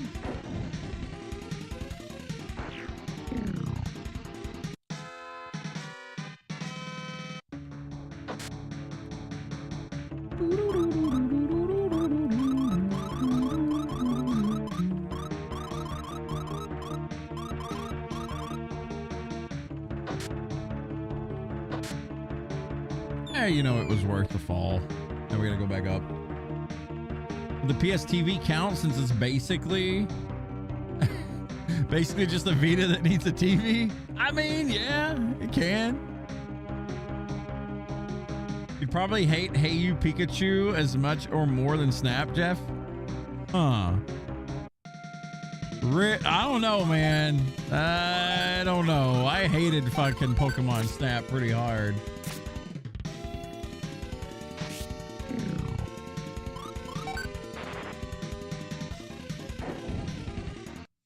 I got one for you guys. I got one for you guys. All right. We had to eventually hit this.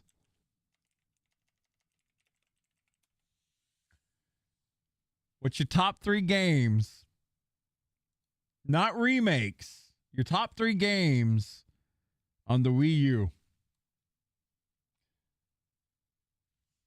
I like my Wii U, but I don't know.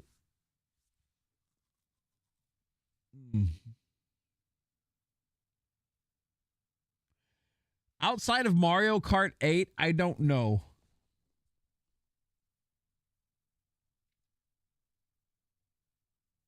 You got yourself a new dog. His name is Baxter, and he's a rescue mutt. Aw. Congrats on the new dog, Stone. Years of love and happiness. Why did I hate Pokemon Snap? Okay. Here's my history of Pokemon Snap. I was a kid. When it came out, obviously, I was still a kid. I was a big Pokemon Red and Blue fan, and I really wanted to play a Pokemon game on console, but I couldn't find Pokemon Coliseum, or either that or it wasn't out yet. I don't remember, but Pokemon Coliseum, I remember being hyped about it and never could find it. One day I was in a Walmart with my grandma, and I had saved up my allowance money to buy a game. Pokemon Snap was there. I was like, oh, I'd seen talks of this in Nintendo Power, so let's see what this Pokemon Snap game is. Look, I should have known what I was getting myself into. I should have. My fault. I didn't know it was going to be completely on rails, fucking riding around, looking at all the sites and, oh, haha, I took a picture, haha. I didn't know it was going to be that weird shit. So after I beat it within like an hour or two and got all the fucking everything in the game after a couple of hours after that, I was mad. I was not happy. Monster Hunter 3U. I didn't have 3U on the Wii U, sadly. You never owned a 3U? Didn't even try to get one on a discount? You just stole your nephew's Wii U for Xenoblade X? 3U, Pikmin 3, and Hey, Tropical Freeze was actually really good. I forgot about that. Yeah, that one was good. At least you could throw apples at the Pokemon. Dude, that fucking game pissed me off. You don't like being a Natural Geographic photograph? Dude, at least they got to see random titties sometimes. You could see shit as a Pokemon photographer. What you mean? May have been titties they didn't want to see, but you know what I mean. Titty's a titty. Eating. Oh, Mario 3D World. I forgot about Mario 3D World being on the Wii U. I enjoyed that.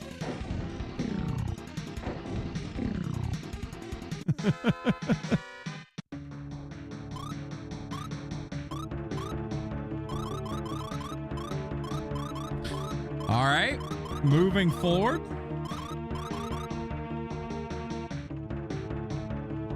We'll make this a little harder. Favorite #1 game.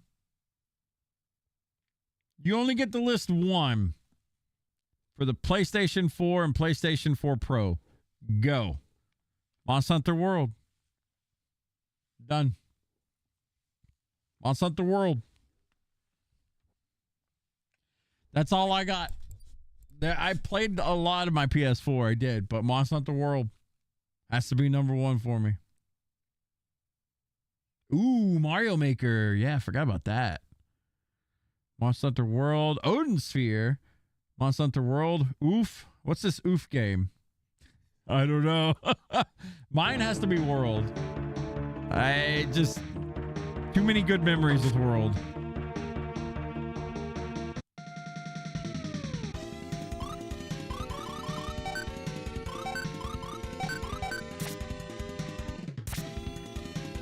You only get to name one.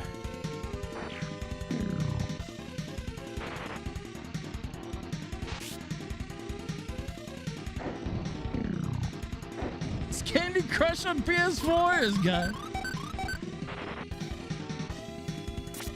I probably put the most hours in the world, but I came pretty close to it with Bloodborne 2. Bloodborne, huh? The Shadow of the Colossus remake by Bluepoint count?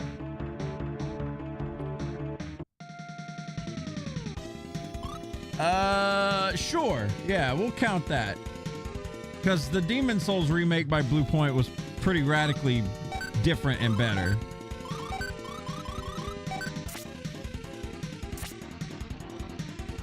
Yeah, PS3 had Demon Souls. Yeah, I forgot about that too. Demon Souls definitely up there on PS3 for me. I mean, hell, Dark Souls was on Xbox 360 and stuff too.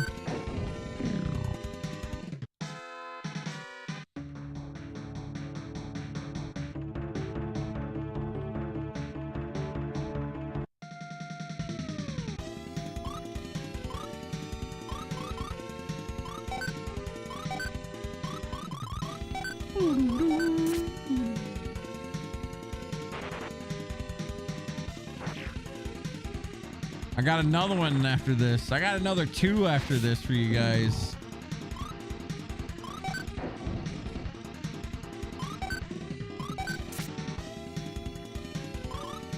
God of War 2018 was great. I never could get into that game, man. I wish I could. I couldn't. I remember I bought like the big boy version of it and everything because I had more money than time back then. Now it's the opposite. I got more time than money. Kind of.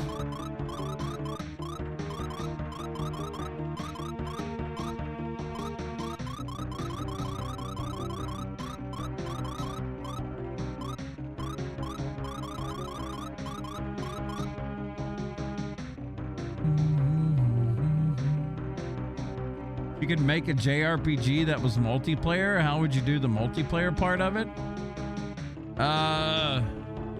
I would make it like Secret of Mana, but instead of pausing everyone on the screen, it would only pause the player going through their menu, so they had to be quick with it. That's how I would do it. I did enjoy Horizon Zero Dawn. I didn't enjoy Forbidden West that much. I didn't hate it, but I didn't love it either. No FF13 lovers in here? didn't hate 13. I didn't like it, but I didn't hate it.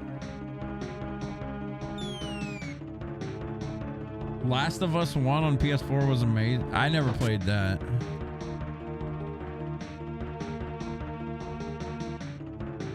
I played a little bit of Last of Us, and I didn't play much else after that.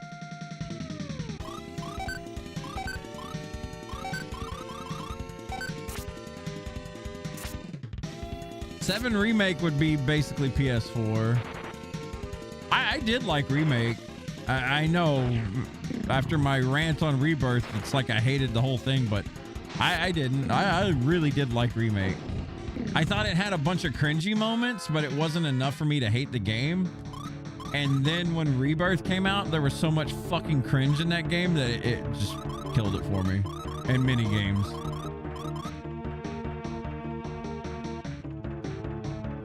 You have too many things. I'm about to get the best thing in the game.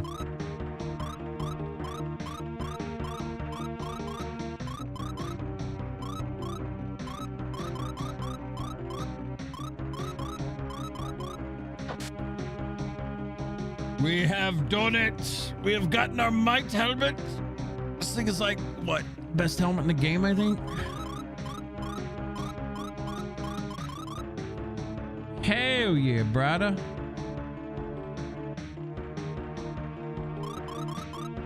We tanky.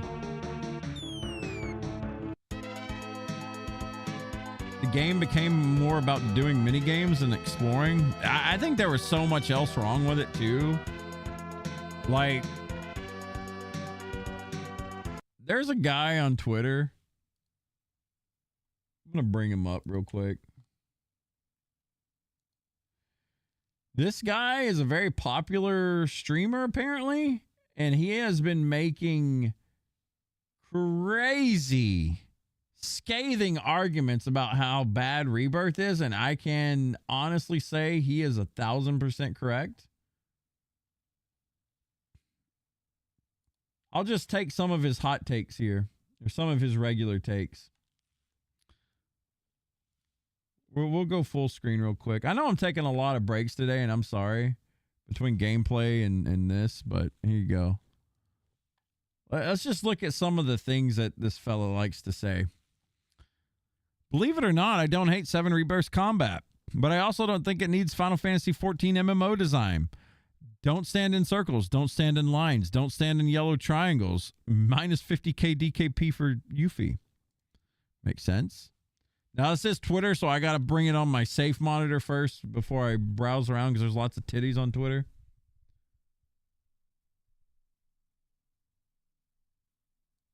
All right. Here's some of the cringe.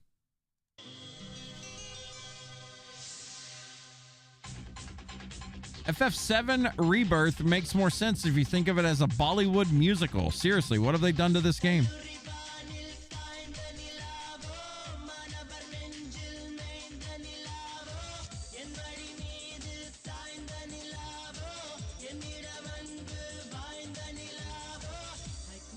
I mean, I think they're pretty much right on the dot with this one. This is a 2-minute video, so we're not going to watch all of it. All right, let's see what else we got here.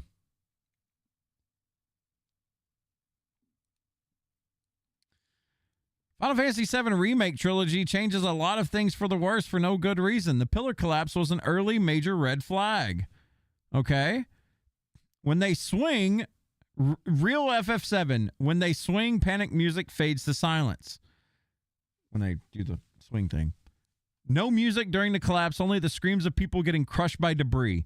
TV newscaster dies. Not even the cameraman is safe. Opera swells to reveal President Shinra overlooking his work. Absolute cinema. Everyone dies except for Marlene. Huge loss of life. Final Fantasy VII Remake. No use of silence. Generic action music plays the whole time. Pointless shot of Wedge. Unnecessary fake ghost. No opera music for President Shinra. He smirks like a cartoon villain. Pointless Kate Sith appearance. While this is happening, picture Reeve in his office with a PS5 controller, spamming buttons to make the cat drone fall to his knees and pound the floor. No TV newscaster death. Cameraman survives. Biggs Wedge and every side quest NPC survives, even the Gilf. reduced sense of loss.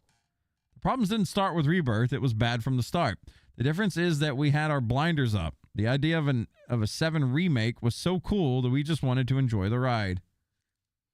I mean, I don't agree with all of that, but I don't think he was wrong. Where's the Red 13 shit? That's what I want to get to. Found it. Found it. Here you go. This is where I started paying attention to this guy because he was so right. Huge scientific breakthrough in Final Fantasy VII's sociology. There's a miscommunication between fans around Red 13's voice change in Final Fantasy VII Rebirth. To a normal person, this voice sounds cringe.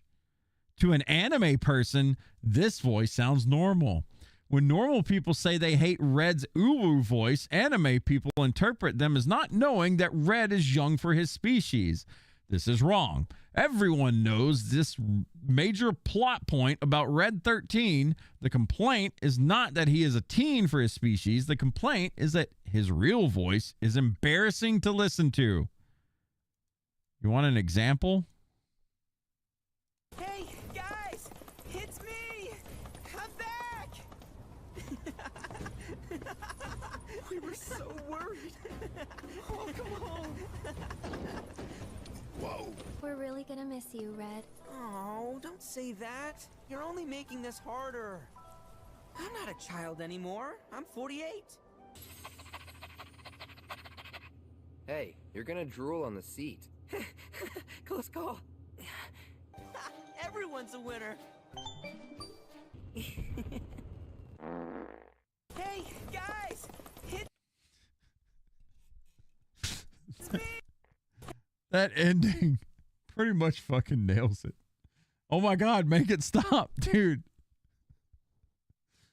I knew I wasn't wrong. I knew I wasn't wrong. Hey, this looks familiar, guys. What's this? Coming at ya. What's this? Did I do good or did I do good? Fuck, that fucking voice sucks so bad. Sucks. It fucking sucks. I'm sorry. That shit sucks. Did I do good or did I do good? Stop. Go back to the old voice right now. Man, God, I hate it. that person's dead on right there. Don't you think? This is where that line came from? Yeah.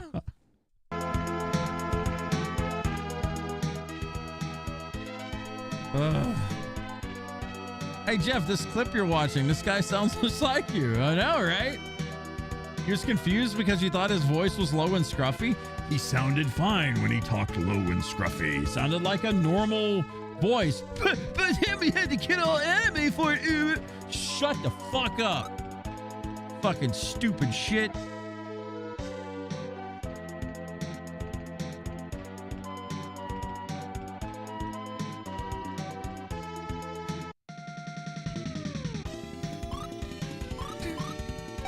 Oh, I hate it, man. Like, there's very few things in this world that I absolutely hate that.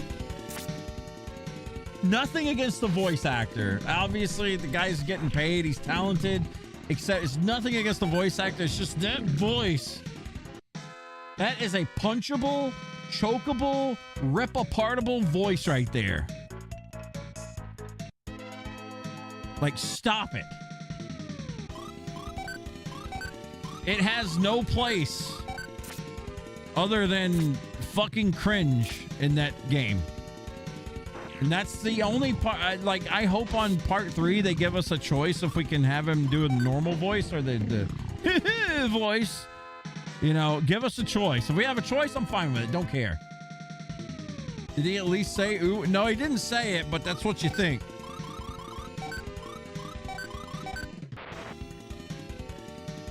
Fucking terrible.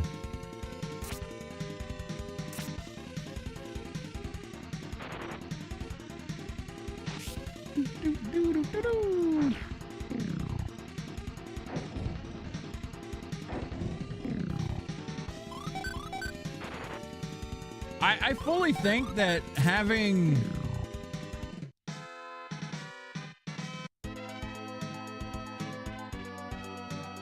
I fully think that having voice acting an option helps a lot. Like back before we had voice acting, you used your imagination, right? And you were just like, oh yeah, that's probably what that person sounds like, right? And you're probably dead wrong on it, but it's fine. You had imagination. Then they fucking do that shit, and it's like, no. No, no, no, no, no, no, no, no, no, no, no, no, no. Hey. Mika said, Papa, shut your damn mouth. You talking about dogs again. What you doing, sweetie?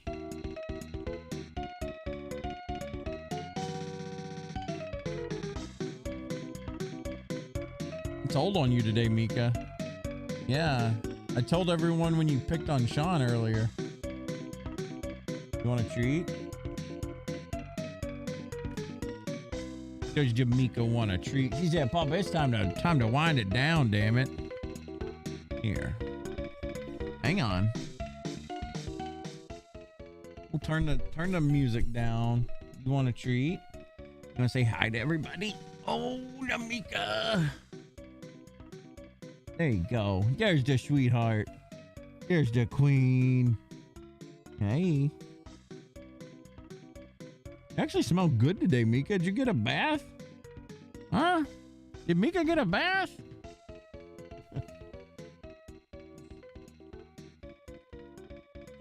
Here it is. Oh, Mika ready for the treat? Oh my God, look at that head. Just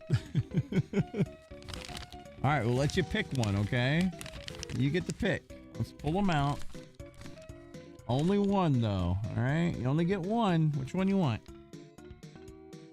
Which one you want? You nervous yawning. You're fine. Get one. Yeah, yeah. Is that the one? Is that it? You get it? Get it? You get it? She thinks she's being bad. There you go. Good girl. Keep going there. There's your treat. You slap Papa in the face with it.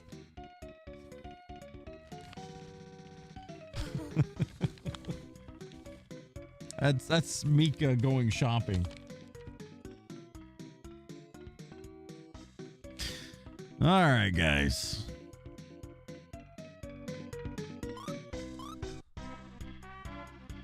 I had a good day today. I must say, I got on today and I was really mad. There was some drama going on in my life, but I can safely say you guys made my day better. Thank you. I appreciate just chatting around and getting over my fucking drama for the day. So thank you for that.